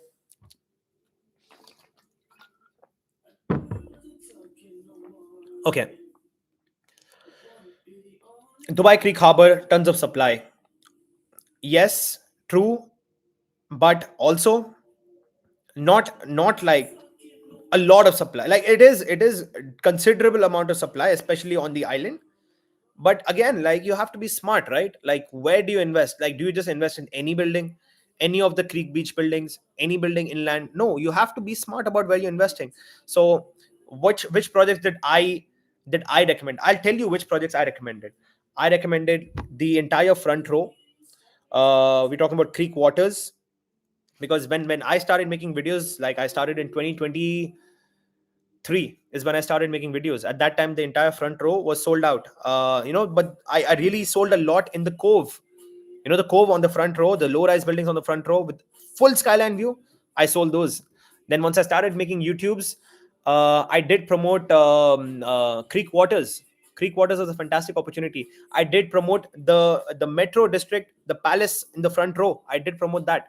um, I did promote Green Gate, the buildings that had the full skyline view of this of the Creek Tower. I did promote those. I did promote Creek Waters, the buildings on the last edge where you're going to have full Creek Tower view, low rise buildings, low prices, but with full skyline views. I did promote those. So you have to be strategic even with Creek Harbor. What you pick up, any place you pick up, you have to be strategic about what you're like, which building are you picking up inside any community. Like Dubai Creek Harbor, you have to be smart. Yeah, you just can't pick up any building.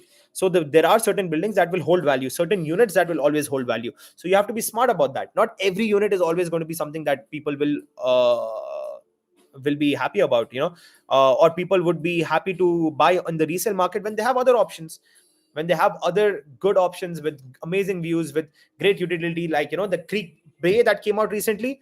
It sold out. Why? Because people understood that it's like waterfront, it's steps away, like it's the closest building until now that's launched, that has a green path that takes you straight to the mall and to the Creek Tower. So it was bound to be sold out. And the views, have you seen the views? Go watch my video. What is that video called? And you'll understand the view corridor of that building. Like, what a view from that building. I was exactly on the site of the plot, and I stood there and I showed you the exact views. And right behind from that is going to be where the mall is coming up. Okay, so that was bound to be a sellout. And you'll see in the resale market, because there's going to be demand for that.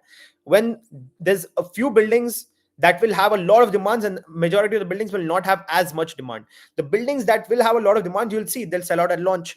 They will be trading at premiums in the resale market because people want to be in those buildings. So you have to be smart about it. There is supply, but you have to choose the cream. Always choose the cream. So yeah, that video was best apartments to invest in Q4. Go see that video and you see the views of Creek Bay and Creek Haven, and then you'll tell me, like, yeah, that was a no-brainer to invest over there. And the prices are really good as well. 1.8 for a one bed, 3.84 million for a two bed, like fantastic product. So yeah, I mean, Creek Tower 2026, the announcement is coming. It's going to be rebranded. It's going to have a new name. It's going to have a redesign. The building is going to be called something else. The look of the building is going to change. So all that is going to happen in 2026. Keep your eyes out. Follow Mohammed Al Abbar on Instagram, and you'll get all the information firsthand. He's the one who himself posts about all of these things. So yeah, Creek Tower new announcement is coming 2026. So stay tuned for that. um Not as high as other communities like Rashid Yachts. Rashid Yachts. Yeah, I mean, Rashid Yachts is seafront. Okay, that's a complete different ball game. Yeah, seafront is completely different. By the way, I do have prime. So if you noticed, I haven't been talking about Rashid Yachts and Marina for a while. Why? Is because I'm not interested in the new launches. Like all of the new launches that are along. Okay, wait, hold on. Let's go back to the map. Okay, yeah, I was pushing Creek Harbor a lot when this pocket was being launched. All of this pocket was being launched. Now the new launches are along this small canal right here. So the new launches, they all came here in this edge that you see. That's where all the new launches came, and then a new launch came on the top edge over here, facing this way. Okay, and how wide is this water body? This small canal inside is about 150 meters. It's okay. At its lowest point, it's 100 meters. It's 200 meters, and it widens up to 300 meters. It's 200 meters of water view. That is not a seafront. That is not like, I won't call that. Yes, technically it has water in front, but like, what is the view really? It's such a small narrow view, and then it's buildings again. I was heavily pushing everything on this front row where it would have full sea views into the entire Arabian Sea. Okay, amazing unit. So I had an investor who had picked up an entire floor in Marina Views Tower 3, floor number 16, if I'm not wrong. floor number 16. Okay, and he is looking to offload a couple of units, not anymore, couple of units. And it was such a strategic decision that we made over there. We got a fantastic price. We're looking to sell a couple of units. Each and every unit of this building, each and every unit, backside, front side, either side, all of them at least bare minimum have a partial sea view. At minimum have a partial sea view. The front has complete sea views. The sides, okay, let me show you. So so the building is placed right here, yeah. To the front is the entire sea view, you see that, and it's 16 floors high, so you're going to have full panoramic sea view for the front units.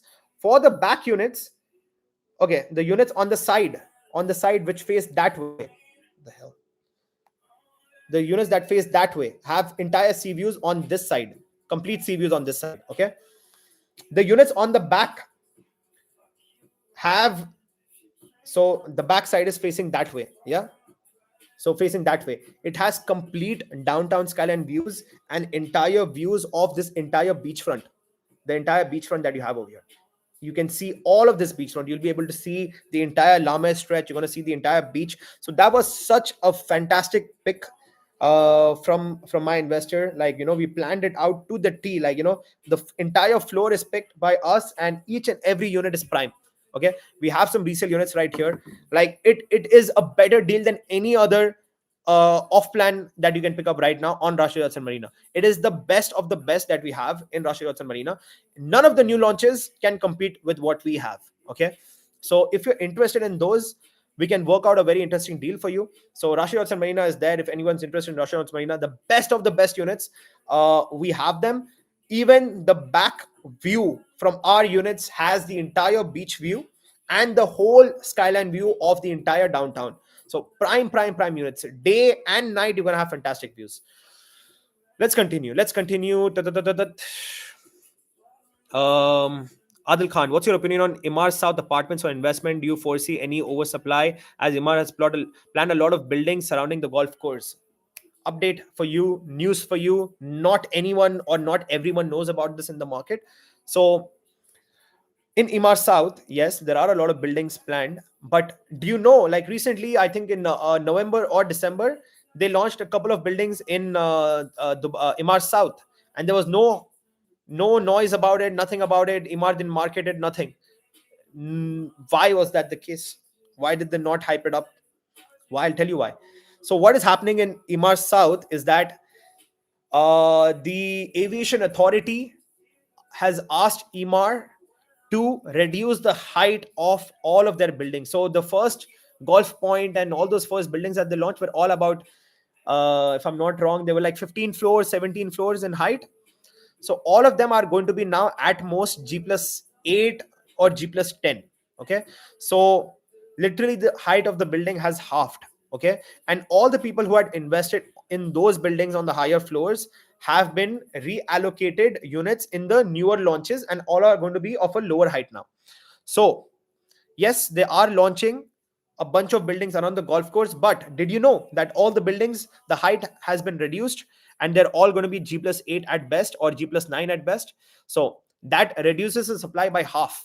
Okay, and what do I think about that area? See, if you are in that price category, in that budget category, yeah, it makes sense. It makes sense. Why not go into an Imar community golf course view? Imar's community, it's going to be doing well with all the aviation crew and the airport staff, the high-end airport staff. If they want to live close by, this is an option. So look, I'm not extremely bullish. I did promote it because it's like a no-brainer product. Yeah, you can't lose with it. You can't lose with that kind of a product. And I knew, like, there's going to be people, because I had people who just wanted to go for those. So if you really want to see, I'm an advisor.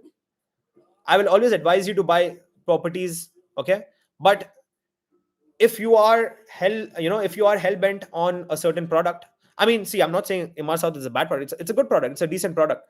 But if you just want to go for it, I'll and if you're set on it and you're convinced with it, I will tell you, what, there are other projects that you should look at and you can consider.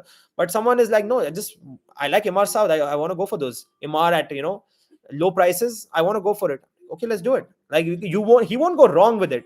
He won't go wrong with it.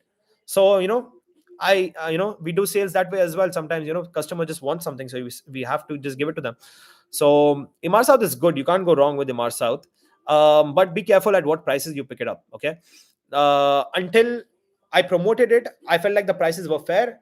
Now I feel like the prices are like a little bit steep, but long term, give it 5-7 years, I feel like you'll still do well over there. Let's move along. Let's move along. Dubai real estate nerd. Marvel is beautiful. It is indeed, brother. It's fantastic. I know you yourself have promoted this project a lot. And yeah, like I really, after seeing your videos, I went there to check it out myself. And I was a fan immediately. Like I understood what is the hype behind this. So Marvel is amazing. There is still, guys, few units available. Prime units, the best units inside Garfoods. Yes, these are the biggest units. So the 2 bedroom is around 2,400 square feet. It's double the size of the standard 2 bedroom. The 3 bedroom is ballpark 3,000 square feet plus. In this range. Where can you find apartments of this size? Yes, the price per square foot is the same. Yeah. So the price tag is higher, but the value for money is even more. You're getting like amazing apartments, the largest of the largest apartments inside of Garfoods, comparable to Al Barari. And the price per square foot, they have not bumped it up, even though it's a higher level of luxury compared to their other Capria and Cilia and all of these. It's a higher level. Marvel is a higher level in terms of quality and finish at the same exact PSF. So something to keep in mind. Vignesh Raj, bhai, any suggestions to upcoming realtors in the market? What qualities do you think makes a great realtor?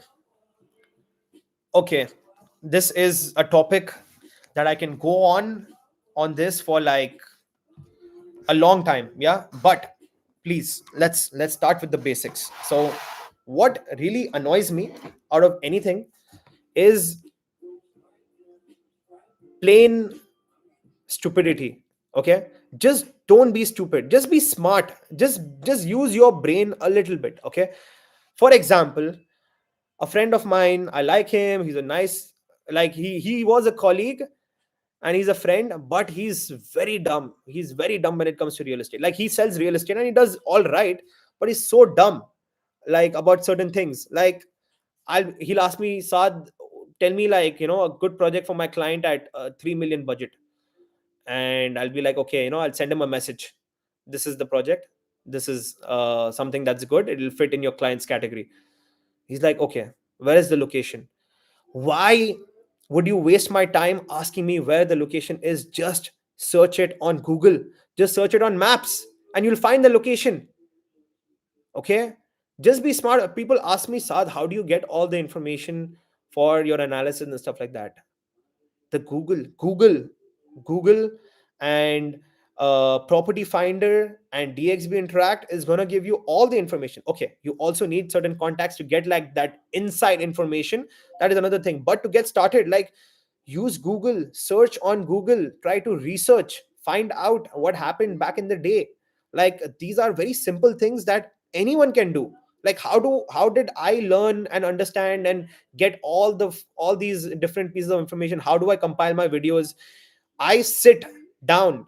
I start whenever I start. Like, there are clients that keep bothering me, like non-stop messaging me all day. So I need to deal with all of them. That's my first priority. But once I get some free time, and it's usually either night time or morning time, that's when I can just work calmly, freely, deep focused work, do analysis, do research into projects. And what do? I think about what do I want to talk about, what how uh, how do I see this project have value, what makes it good. See, firstly, after a certain point, you just know a good project from a bad project, you just know. But when there is a good project, now I need to work on the numbers and make it factual, put it in numbers and data why this project is good. Okay, that's my style. Okay, you can come up with your own style. Everybody has their own style. And the number of people I've seen, letter to letter, word to word, number to number, copy my videos, it's hilarious. I On YouTube, you'll see people have like literally A to Z copied my presentation.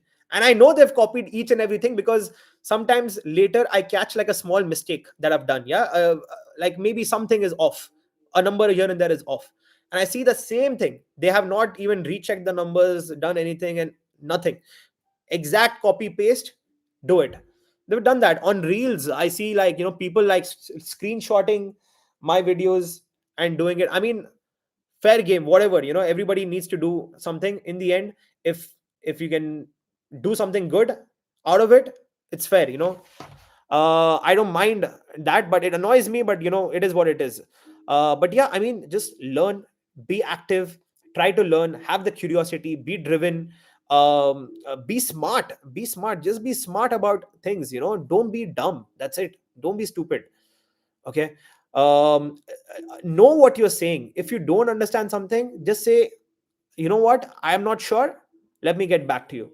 Don't just say something to just say something. Yeah.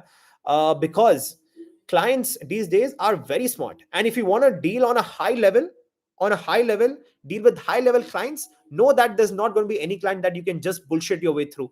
He's going to see straight through you, because these clients, especially the experienced ones who are in their 40s 50s, they've seen life, they've seen people, and they know they can smell bullshit. So you can't do nothing with that. You have to be straight with them. You have to bring your A game. If you are pitching them something, okay, you might not be like knowing everything, but try your best. Do work out some numbers for him, show him why this project makes sense, and don't be a yes man. Always push back to your clients as well. Like, if they are saying, hey sir, this project I'm liking it, ask them, why do you like it? Tell them, I don't like it.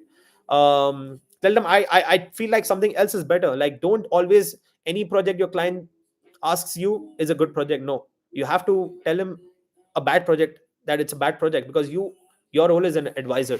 So yeah, I mean, these are the things. Like, don't just be a yes man to everything. Stand your ground. uh, just work hard, and work hard. Like, I know, like, how hard I work. Like, I work, sometimes I get started with some analysis, some research that I'm doing, and it goes on until 4 a.m. in the morning, and time has passed. 6 hours, 8 hours have passed, and I'm still working on that. And now that I'm done, I feel like time is money. So I don't want to waste time. I don't want to go to sleep right now and then wake up tomorrow and do the video the next day. Sometimes it'll be late night, 4 a.m., and I'll be like, okay, you know what? Let's just get it done right now. I'll shoot the video, I'll I'll edit it, and I'll post it. Okay, I might not post it at late hours of the night, but I'll schedule it for the next day. But I'll get the work done. And I feel like that is very important. Like, time is important. Managing your time is important. And being having a presence is very, very important. Having a presence, like, I know how much growth I've had over the last 2.5 years after I've started posting on YouTube. So I have visibility now. Like, even if you could be the best agent in the entire market, but if nobody knows about you, like, nobody knows about you. But if you are even mediocre, and people know you, and they see you that you sell, and you have scale, and you have audience, they will reach out to you, and you will more likely end up doing better in sales, at least in numbers. So yeah, have a presence.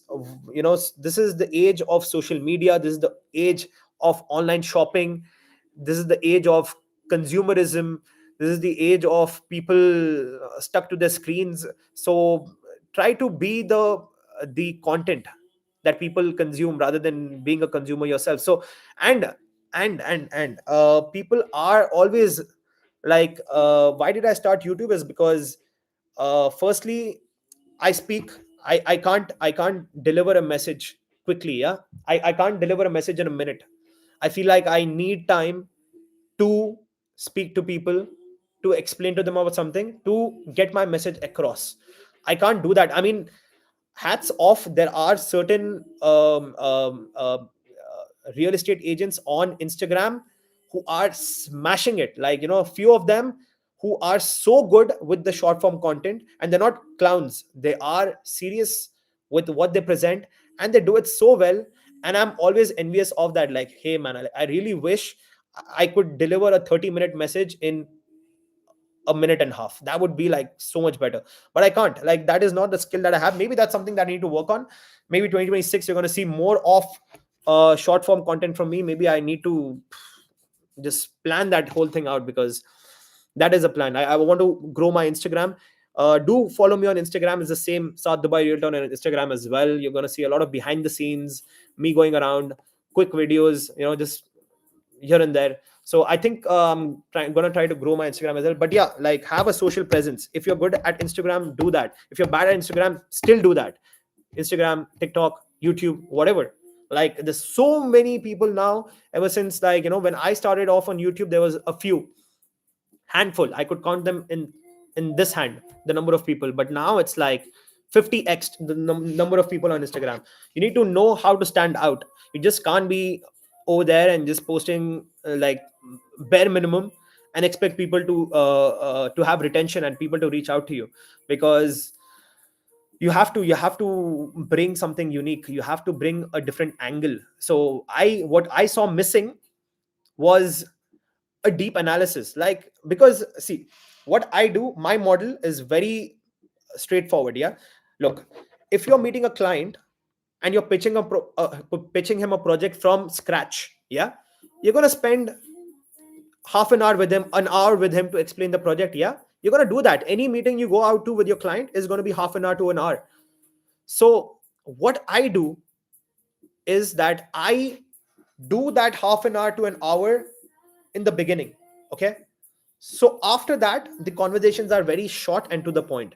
He's already aware about the project. He's already aware about the numbers. He's pretty much aware about, sometimes I show the floor plan, sometimes I don't. Sometimes he's requesting for the floor plans.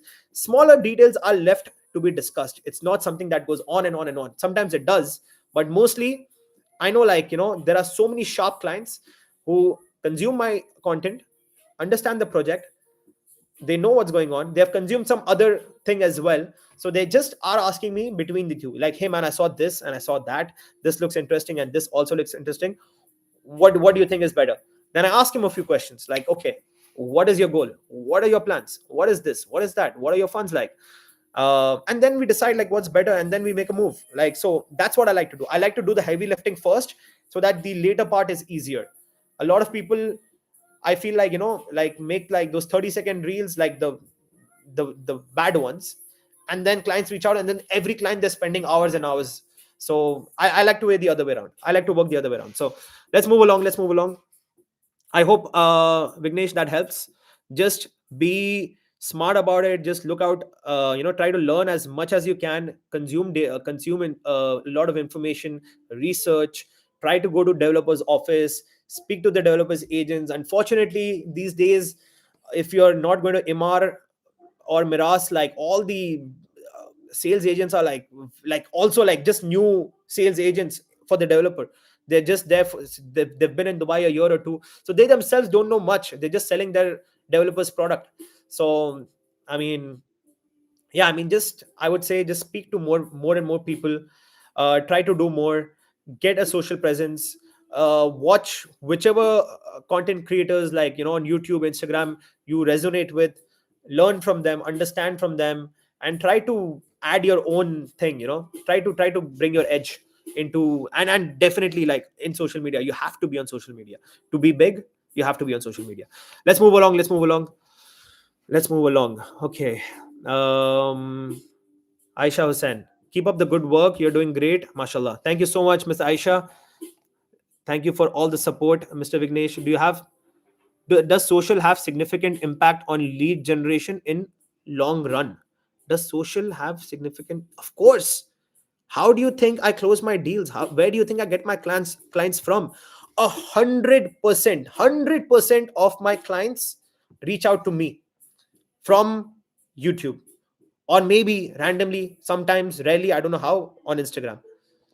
They all are from YouTube or YouTube client referrals. That's it. All of my deals come from YouTube. 100% of my deals that I've closed in the last 2.5 years have only and exclusively been from the people who have reached out to me from YouTube. And I kid you not, the power of YouTube is insane. Like, the power of social media is insane. I know another friend of mine, the same friend I was talking to you about, is a little bit dumb. I was shocked to see his DMs. he, like, even me, I'm reaching a point, like I am definitely at that point, like I cannot tackle and handle all the leads that I have. I really can't. It's a good problem to have, it's a good problem to solve, but I really don't have, like, physically single alone, I'm not able to handle all the leads that I have. So I need to be creative, and I need to think about what I can do to manage that situation. But yeah, I'm at that stage. So, and that guy has 10x of the clients that I have because he's on Instagram. Okay. So he's not able to handle them. He forgets about who he's speaking to, which clients he's spoken to, what he's discussed, everything is lost. So yes, social media is huge, huge for lead generation. That is like completely organic lead generation. People see you, trust you, and come back to you. And this is just a list from just one Sunrise Valley video. Yeah, look at that. It just keeps going on. From one video, all of these clients have reached out to me, and I know that all of them have a 5 million budget at minimum. Now unfortunately, Sunrise Valley, what happened with that project, with the townhouses. But I did it in good faith, thinking that it's a great opportunity, and people reached out to me. And now they're like, okay, Saad, like, keep me posted, like, if there's any good opportunities around this price range, I would be interested. So you can see like how this works. Like once you have an audience, once you have people watching you consistently, and you're posting good content that is informative, actually informative, like it's bound to happen. It's bound to have you are going to succeed. There's many of my friends in the industry that have pushed to get into social media, and out of that, only one of them has taken action and has done it, and he's seeing good success from it. But there's so many people who I know is like, yeah, you know what, I'm also thinking, I've been seeing your videos, I'm also thinking to get into it, and it's been 2.5 years and they're still thinking about it. So 2026 is about to start day after, like tomorrow is the last day. And oh, it's already tomorrow. It's 31st is the last day of 2025. Don't wait for 2026 to start, though it is only less than 24 hours away. Get started now. Plan what you need to do. Get started. You're gonna be bad in the beginning, you're gonna not do well in the beginning, but it has to be a part of what you do. Social media needs to be a part of what you do, and give it time, give it consistency, and it will grow. As long as you're doing okay, you know what, even the silly ones are growing like crazy on Instagram. So you know what, don't even bother, just do whatever, but try to do good is what I'm saying. But doing is more than anything. Like you have to do things. Let's continue. I want to discuss a different topic. Tell us about initial journey of social media, and anything you wish you would and anything wish you would know a bit early or done a bit differently. Yeah, like how did I start social media? I was thinking about doing social media for 1 year. 1 year I thought about it, and then I got started. One day I was alone at night, and I was like, because I used to make one-on-one presentations for my clients, like the kind of videos you see. I used to make like 10-minute, 15-minute videos covering 2 3 different projects, and I used to like upload it to Google Drive and send the link to my client. I used to be like, watch it when you're free, because I he clients are busy, they could not meet me all the time, but I wanted to present to them a couple of options that they could understand, and I wanted them to go for. So I used to make those one-on-one videos and send it to my clients, and they used to watch that, and then they used to get back to me like, hey man, this project that you mentioned was amazing. And things used to happen, things used to move. And one of those clients was like, Saad, you send this link to me, and just one person watches it. If you put it on YouTube, like probably 50 people will watch it. I was like, you know what, you make a lot of sense. But I don't know why I was just shy to put myself out there in the beginning, but I did. I just one fine day go back all the way, scroll all the way down into my channel, and you're gonna find the Imar beachfront video.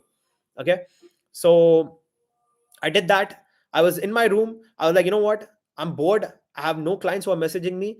Let's do something. Let's do something productive. What can I do productive right now? Okay, let's just quickly record a video and put it on social media. And I always like I was always into like taking videos of myself, this and that. I knew how to edit videos, so all my videos I edit myself. Each and every video that you've seen of mine has completely been edited by me. And I've been milking that thumbnail from the beginning. Yeah, that same thumbnail, that side profile, that one photo has been going on from day one, and it's always been that. Now, like I feel scared to even change it, because I feel like maybe people will not recognize that it's my video. I feel like that's just become like a signature on the channel. So, but it still works. People are still watching it. People click. I feel like they see that photo and they're like, oh, this guy's posted again. Let's see what he's talking about. So it works. It works. It's been working. And I don't know. Let me know, guys. Like, should I be posting like custom thumbnails on my videos, or it's fine what I'm doing? Just let me know. I would like to get some feedback, because these thumbnail designers reach out to me, and then let me show you what they sent me recently. Yeah, they were like, hey, I'm a thumbnail designer, and I can do your thumbnails, and this is what I've done, and I can make thumbnails like this. And let me show you that. Oh my god, this was the most funniest thing that I saw. Okay, so he's like, I don't know what he's done over here. He's like, I'm gonna make thumbnails for you like this, and this is what I had posted. Yeah, I mean, I feel like this is classy, this is clean, and this is what he gave me. And I laughed my ass off when I saw this for like 10 minutes straight. I'm like, what is this? Like, why? This doesn't even look like me. It does, but this is probably AI or whatever. Oh my god, that was so funny for me. And I mean, kudos to him. At least he gave it a shot. He tried, but I'm not gonna hire that guy to do my thumbnails for sure. I don't know what he did with my face, but I don't look like myself there. So yeah, anyways. So just some insight. Yeah, all I wish is that I started earlier. I thought about this. I thought about before I started, I was thinking about it for a year. I really wish I didn't overanalyze and I didn't think too much and I just got started. So I would be 1 year ahead of where I am right now. And that would be like just amazing, because um the sales have skyrocketed since I've been on social media. So I mean, that's really a positive. And these lives, believe it or not, I got a client for the Oasis from my live. He just right after my live, I think a few hours later, he messaged me. Very nice guy. In the UK, he messaged me. He's like, Saad, I was really impressed with how well you could keep up with all the questions, and how much knowledge you have. Like, I don't really feel like I'm the most knowledgeable guy, but he perceived me in that way. We got connected. Amazing guy. Is living in the UK, business in Africa, coffee beans. He's an exporter of coffee beans, very wealthy, and he's picked up in Oasis. So fantastic. Like, so that happens. That's the power of even doing these lives. Someone or the other reaches out always from these lives. Okay, let's continue. OBDXB, the tower is not going to be a building, more like an Eiffel Tower. I think you're talking about the Creek Tower. Yes, it's not going to be a residential building. It's going to be more like a monument, yes, with some viewing decks, restaurants all on the top. But yeah, it's not going to be a residential building. Let's move along. A lot of questions have come in, and I need to catch up. Dubai real estate nerd, sell it soon, Saad bhai, sir, or I will. Of course, my man. I'm pushing Marvel. I did sell Marvel actually, 2 bedroom in Marvel.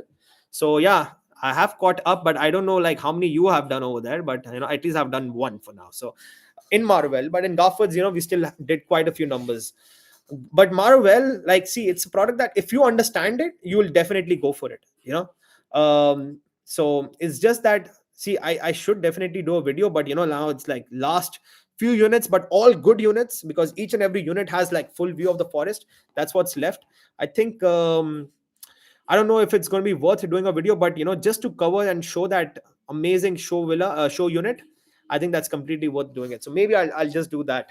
Wolfie 96, what do you mean? What do you think about Maeva and Maeva 2 in Oasis? By the way, yeah, that it's not Mareva, it's Maeva. I read about it and I found the pronunciation. So just a tip if you want to sound very technical. Yeah, Maeva 1 and Maeva 2 in the Oasis. Of course, what a fantastic product.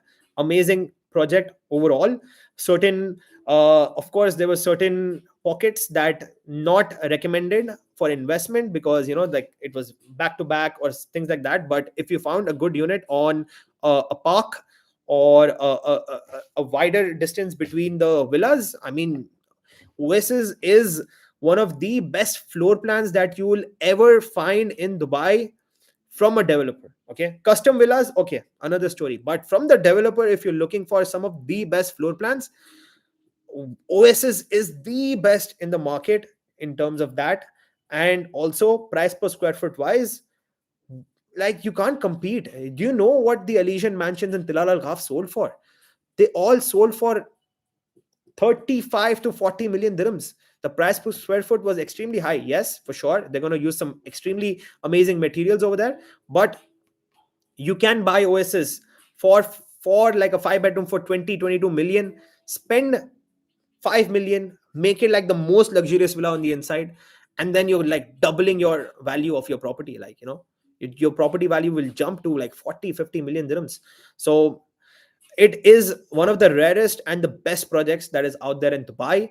But neck and neck, another project that I really like, really like, a villa project is Jumeirah Golf Estates too. I mean, fantastic floor plan. Like with the okay, so now I had a couple of clients of mine who wanted Oasis, but I I diverted them, or not diverted. I just put their attention on Jumeirah Golf Estates, and now they're super set on Jumeirah Golf Estates. Why? Because let me show you something. Let me show you something. So Mareva, let me show you the Mareva master plan. Yeah, Mareva master plan. Can I find it? Yeah. Okay. No. Cluster map. Cluster map. Okay, found it. Okay. So this is the Mareva cluster map. Okay. So all the 6 beds are on the lagoons over here, the thickest part of the lagoons. Okay. But see, Oasis is a brilliant project. Don't get me wrong about it. But just something to keep in mind. I'm just trying to educate right now. Okay. So, okay, it's going to be hard to show. Okay. So between the villas, what is the widest gap? It's going to be probably 20 meters, 20 25 meters between the villas. There's a slim lagoon over here. The widest part of the lagoon from here to here is going to be, that's the most prime unit that you can pick up in the Oasis. Yeah, 6 bedroom, largest plot. And the diagonal distance between the two is going to be, let's say, probably 100 meters between them. That's the gap between you and your neighbors. Maximum 100 meters, minimum 10 15 meters. That's the gap. Okay. Now check out Jumeirah Golf Estates. Now Jumeirah Golf Estates, if you go for the 5 and 6 beds, they are along the golf course with full blown vistas, like full view. The next villa is going to be like probably half a kilometer away from you.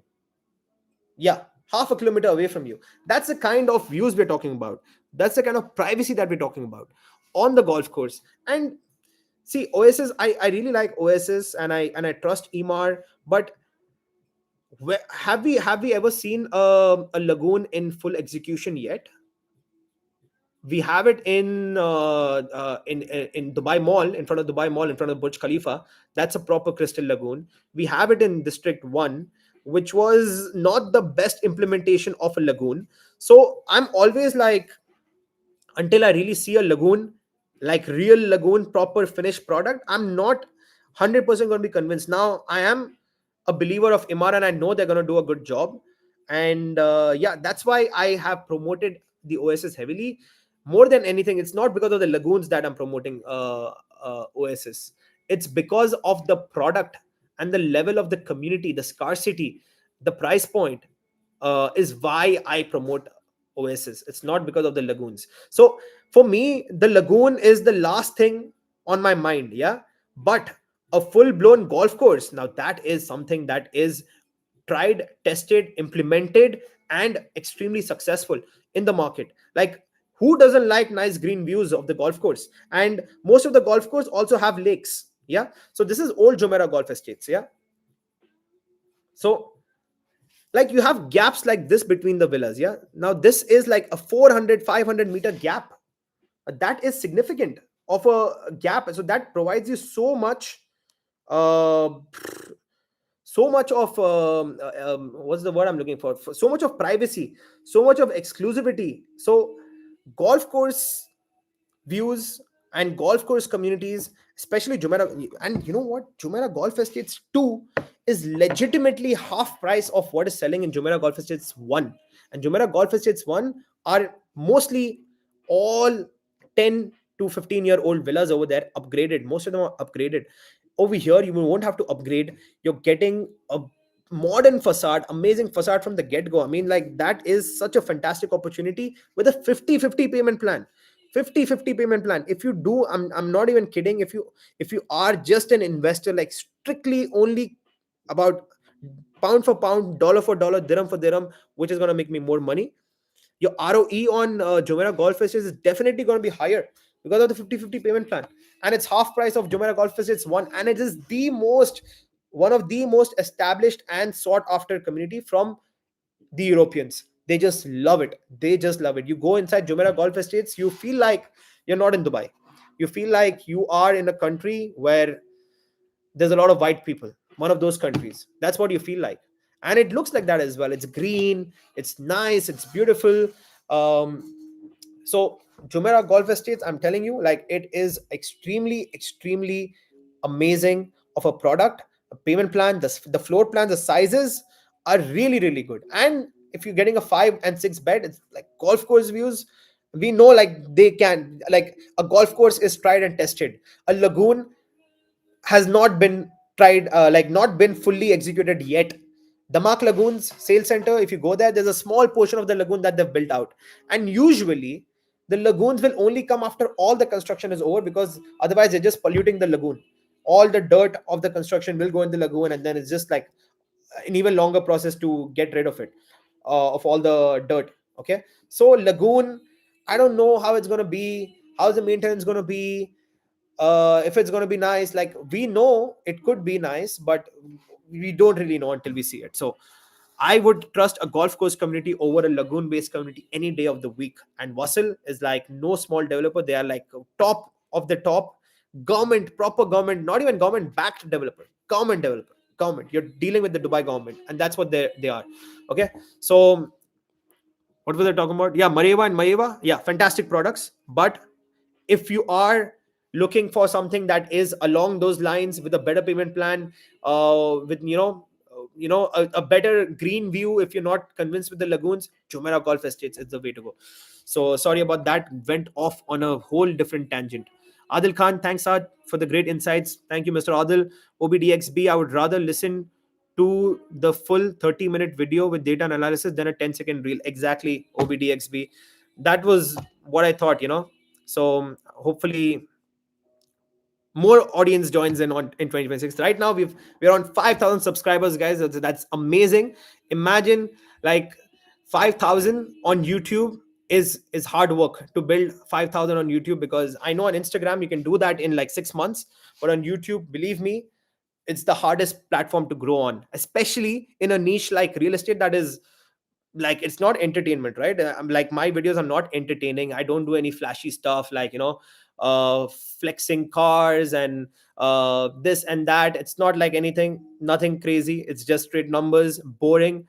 I'm just straight to the point, talking about projects, talking about investments. But I feel like a lot of people are interested in investments, and everybody likes to make money. So, but it's not an entertainment channel, yeah. So it's extremely hard to grow on YouTube. 5,000 subscribers. I'm really proud of that, and I thank each and every one of you who is a subscriber on the channel. Thank you so much for subscribing and helping me grow. And I'll always try my best to give the best value on YouTube. I feel like there are other people, no names on YouTube, who've been around for a while, but I really do feel like value for your time and real information and real analysis is only, like, you're gonna get a lot of it on my channel. And with every video I make, I try to give you something that is different, something that is new, something that is a different look into the market, a different lens into the market, a different kind of an analysis, something. I always try to do that in my videos. I try to give something that is of something not repeated before. That's what I try to do. Always I try to do that in every video. That's a goal of mine. So yeah. And also, guys, let me know which is the best YouTube channel for real estate in Dubai. I would like to know. Like, I know there are a couple of them which are big, but I really do feel the content that it might not be like the best production. Yeah, I don't use a teleprompter. I don't have a script. I just riff, and I make mistakes. I make mistakes when I'm saying things. I fumble my words. I mispronounce words. All of those things happen. But I hope that the passion and the enthusiasm is translated in the videos, because it's all raw. It's all, the presentation is there on the screen always to go off on, but what I'm saying is all coming from the heart. It's all words from my heart and from words from research that I've done. Okay, so I don't try to do any sugarcoating this and that. It's just like straight to the point. It's not very highly produced. I don't have a script. I don't have like words that I'm reading on the screen so that everything is perfect. And I don't speak in a certain way where I don't do that. I just speak. I just speak. However I speak, I speak. I don't fake any accents. I don't do nothing. I just try to give you all the facts and figures so that you can get the most value when you watch my video, and to make sure that whenever you see that picture of mine on your screen, you click. That's my goal. Let's move along. Sakha 84857. Hi Sad, what do you think about Dubai Creek? Is still time to still time to invest in downtown? Wait, let me read that again. Hi Sad, what do you think about Dubai Creek? Still time to invest in new downtown off plan and bit expensive than ready properties. Sakha, look, not every project in Dubai. I have already gone on about this on the live. Not every project in Dubai Creek Harbor is something to invest in, but the few projects that came, like anything on the waterfront, Creek Waters, Green Gate District, anything that's special. Okay, not every project. Look, there are going to be projects in particular units in Dubai Creek Harbor that will be lower than the off-plan prices, but ask yourself and ask whoever is pitching you that, what is special about that unit other than it being in Dubai Creek Harbor? Does it have a very nice view? Does it have like something special? Is it closer to the park? Is it closer to the metro? Is it close? What does it offer? So when something does offer something special, like a full creek view with the waters and the downtown skyline, that is special. When it has a full park view, that is something special. When it is right by the metro or the school with the water view of the creek, that is something special. If it can give you a full creek tower view, that is something special. So those are the ones that you should go for. And the newer launches, like I won't recommend all of them, but the few of them which did give you that, yes, they were on a slight premium than the secondary market, in the resale market. So you have to be smart about it and choose the right ones. Let's move on. Adil Khan, as off-plan prices have already increased a lot, isn't it better to invest in off-plan resale at a lower price? Look, if you can find a good project off-plan resale, yes, buy it. Yeah, but know that you have to have a heavier cash flow.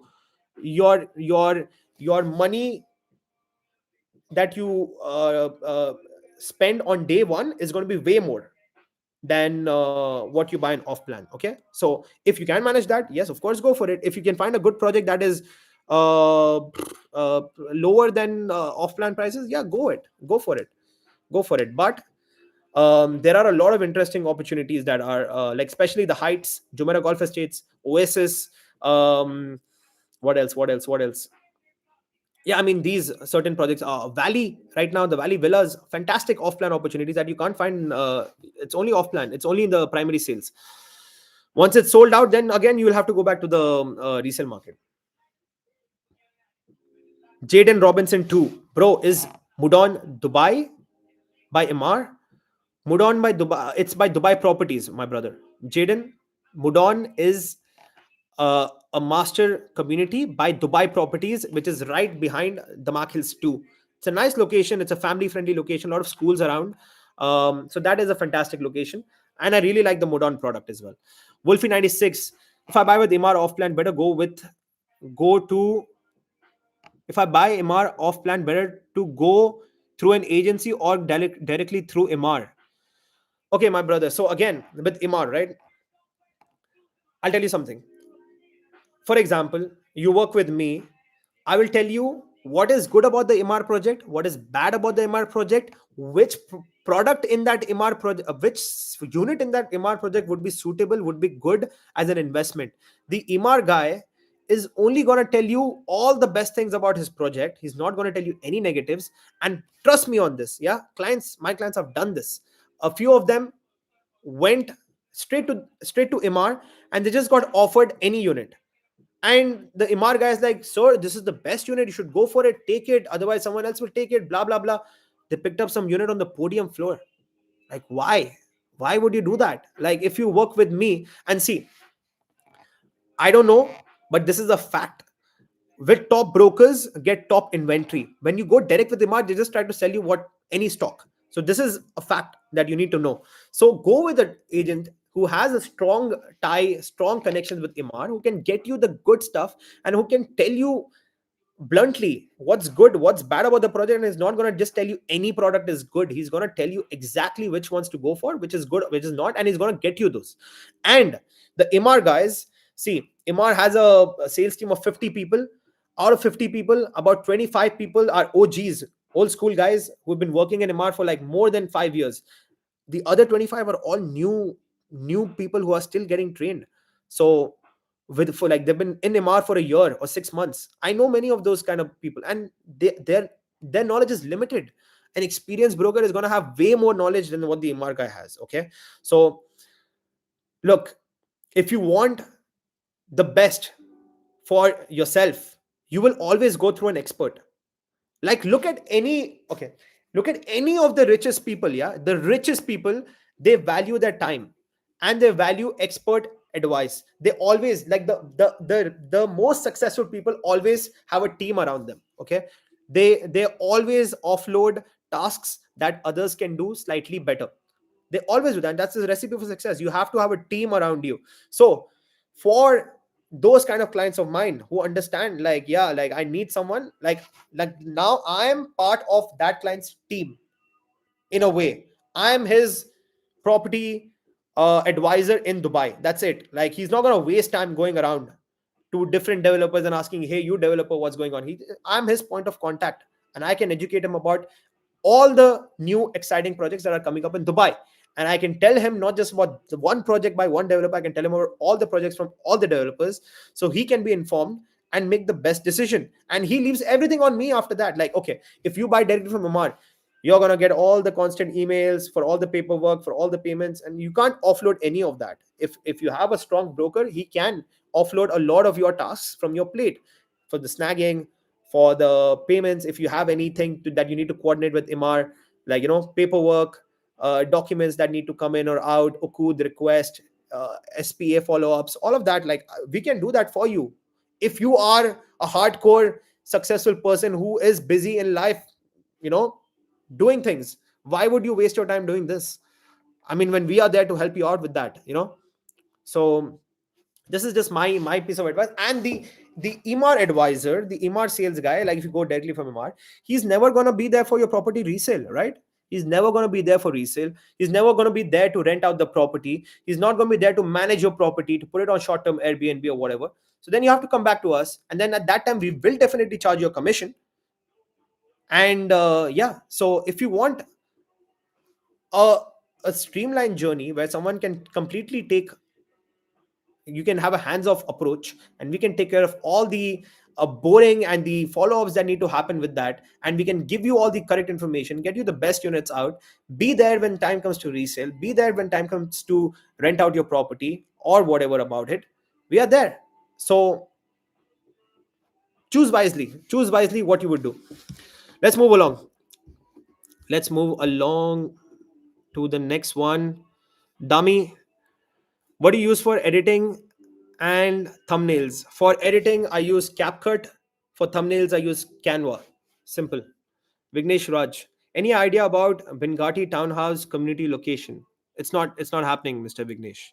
Bengati townhouses were rumored, but that's the Mercedes project. Yeah, that's where the new Bengati city Mercedes Benz project is coming up. That is, it's not going to be townhouses. I really hope that was going to be town. I was very excited because, as I mentioned earlier in this, like, I'm getting very bullish on Bengati. I'm really liking what they're doing with their projects, their quality, their finishes. So I want to be promoting some of their well located projects, and strategic projects. I want to work on their projects now.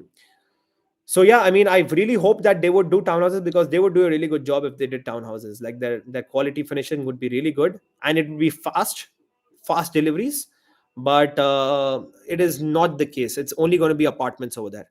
So yeah, that was a rumor, but the rumor has been confirmed not to be true, and it's going to be apartments only.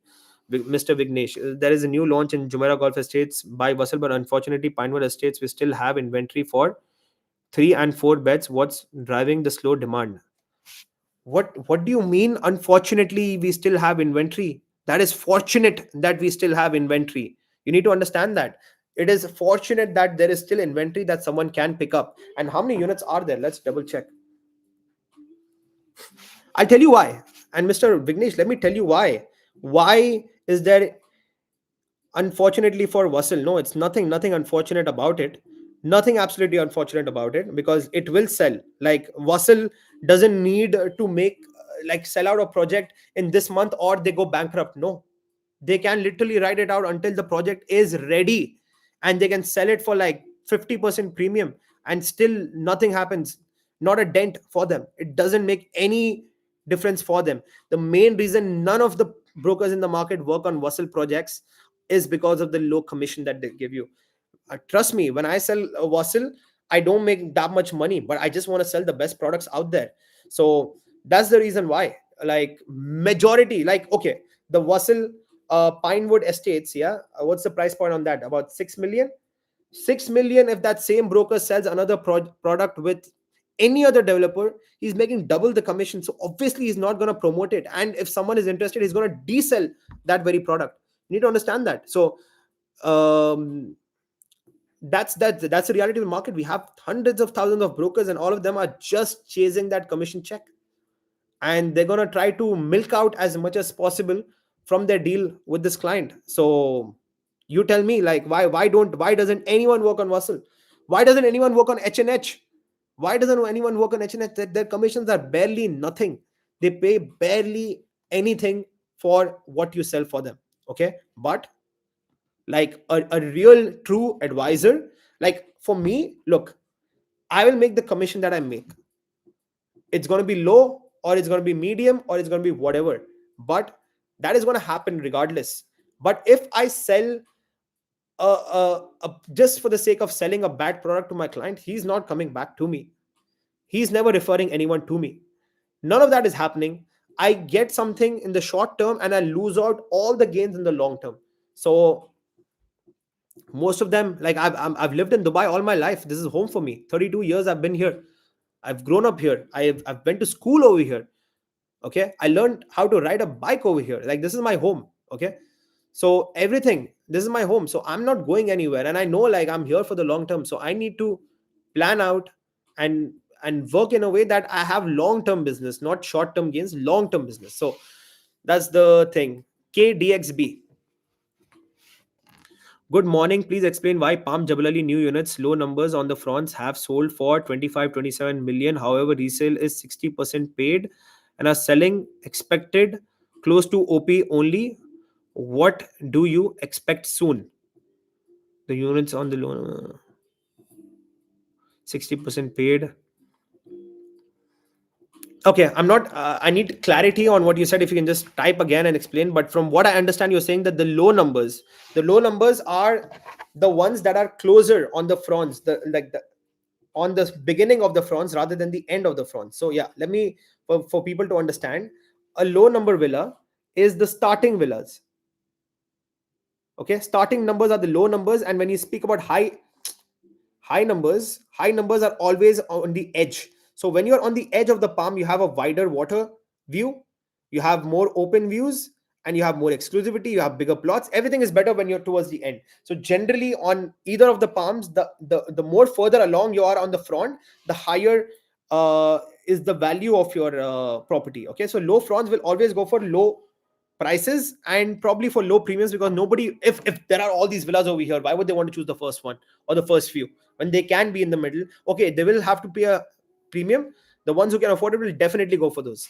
So what are you saying again? Cancellation units, low numbers, sold recently for 25-27 million. Yeah, I mean, this is what Nakil is going to do. Like they sell at launch at one price. Now few months later, 5 6 7 months later, there's going to be a few units that come back in cancellation. They're not going to sell at the same price as before. That's why we tell clients to please be there ready to buy projects on launch, because cancellations is the whole question mark. Like the developer, they want to make a jump on the prices, they can do that. So they can increase the prices. It's completely at their discretion. So that's what happens. That's why for a very good launch, you should always try to be there early. Try to book units on the launch day. Try to be there, like try to get units on day one, so that you get the best prices, the best units, something that is like good in price, good in location and everything. Like later in cancellations, you're getting low numbers at higher prices. Like, okay, it doesn't make any sense, of course, right? So that is what Nakhil will do. So who will, that will eventually get sold also. Someone will end up coming and buying it. Some broker will sell it to his client and they'll pick it up, and then that'll be the end of that. Mr. Vignesh, unfortunately for Vassal, maybe low commission percentage. Yes, exactly. That's the reason. Extremely low commissions is what Vassal pays. It's what H&H pays. That's why none of the brokers work on them. Why do so many brokers work on uh, Danube, on Shoba, on all of these developers? They give you a lot of money. Azizi, okay. Uh, like they any developer with high sales volumes have high commissions. That's why people, this brokers just want to sell those projects so that they get paid more. So that's the reason for that. Okay. KDXB. So it's a matter of time, because on resale larger cash pool is required. Yeah, yeah. Oh, are you talking about resale or cancellation? I'm not sure. See, resale, anyways, any project you will have to put down 40-50% of whatever the property's value is to make a transfer happen. So if you are sitting on cash, liquid that you can deploy, a resale off plan makes a lot of sense. But if you are someone who needs to maintain a certain cash flow, for you it makes more sense to pick up on the launch from the developer, so that you get the full extent of the payment plan. I missed a question. Yeah, Wolfie 96 again regarding OSs. If I pick a unit on main road side Maeva 2, where there is like 300 meters of landscaping before road, what would be a good unit in your opinion? Which road? Are you talking about Emirates Road? I personally would not want to face Emirates Road. Why? If you ask me, there are those huge power cables that are on Emirates Road, end to end.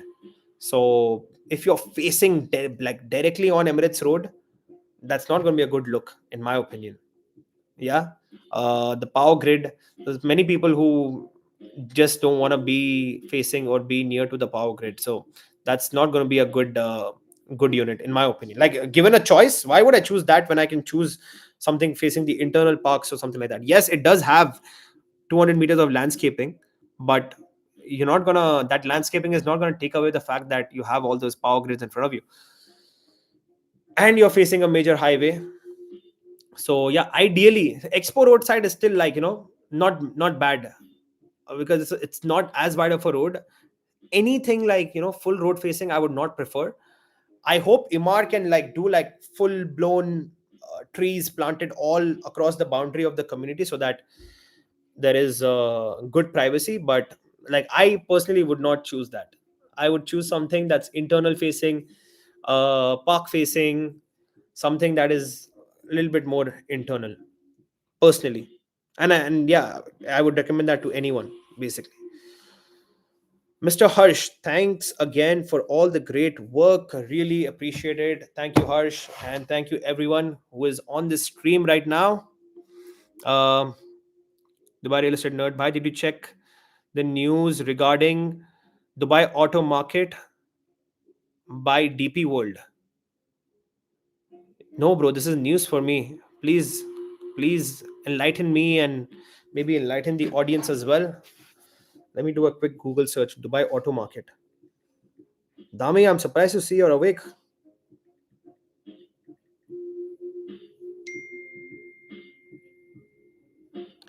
Okay, Dubai Real Estate Nerd has just hit me on WhatsApp with this news. Let's see what this is about. Something interesting. Welcome to Dubai Auto Market, world's leading destination for automotive professionals. Is this going to be near Russell Khor or something?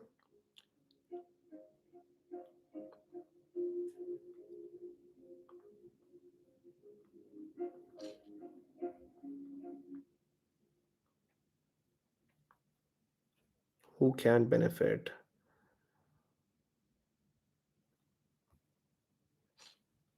This is something very interesting. So Dubai is making big moves. It will be in Al Awir, according to Dubai Real Estate Nerd. Again, very valuable content from Dubai Real Estate Nerd. You should also follow him. No BS, straight value, and those are the kind of channels that I like to watch. And he's one of those people on YouTube who's doing really well. According to Dubai Listed Nerd, there are two sides of Al Awir, one close to Russell Khor and right behind Alta Hills. Oh, that's where this is coming out. Okay. Al Awir. Okay. So that's almost one end of Dubai. Yeah. That's where the auto, it makes sense. It makes sense for it to be there. Emirates Road, Al Awir. Okay. Al Awir used to be where, when I was a kid, we used to go and buy fruits and vegetables. That's where my parents used to buy because there was a big market over there. There's a lot of farms over there. So I guess this is where they want to have this automotive market. So that's really cool. Dami, this has been really educative, brother. You got me glued. Thank you, Dami. It's been long, bro. I'm still waiting on something. You know what I'm talking about. Please, let's get that done. Um, Vignesh Raj, thanks for everything. 2026 belongs to us. I wish you a prosperous and happy new year.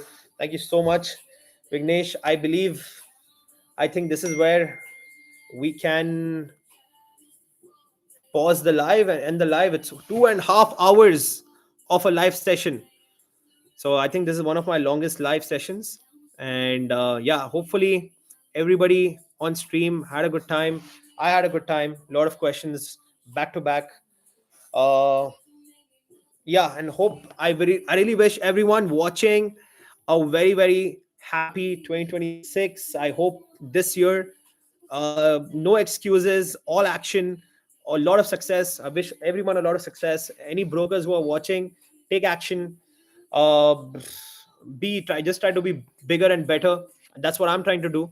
I'm gonna be trying to post a lot of amazing content, try to up the game, uh make some more bigger deals happen, make some better connections, and provide more and more better value on YouTube. Yeah, and try to just be better in every way possible, as a person, as a consultant, as a friend, in every way that I can, as a husband, as a son, however it is, just try to be better in every way. And 2026 is gonna be a very good year for everyone who actually tries to do it. So I wish everybody a very happy 2026, and I wish everyone a lot of success. And thank you everyone who's been supporting me on the journey, who's tagged along on the live. We also hit 5,000 subscribers on the last day of the year. So a lot of good things to end the year. It's been a fantastic year. um, so yeah, everybody, thank you so much for joining in. And for the last time in 2025, this is Saad Dubai Realtor signing off.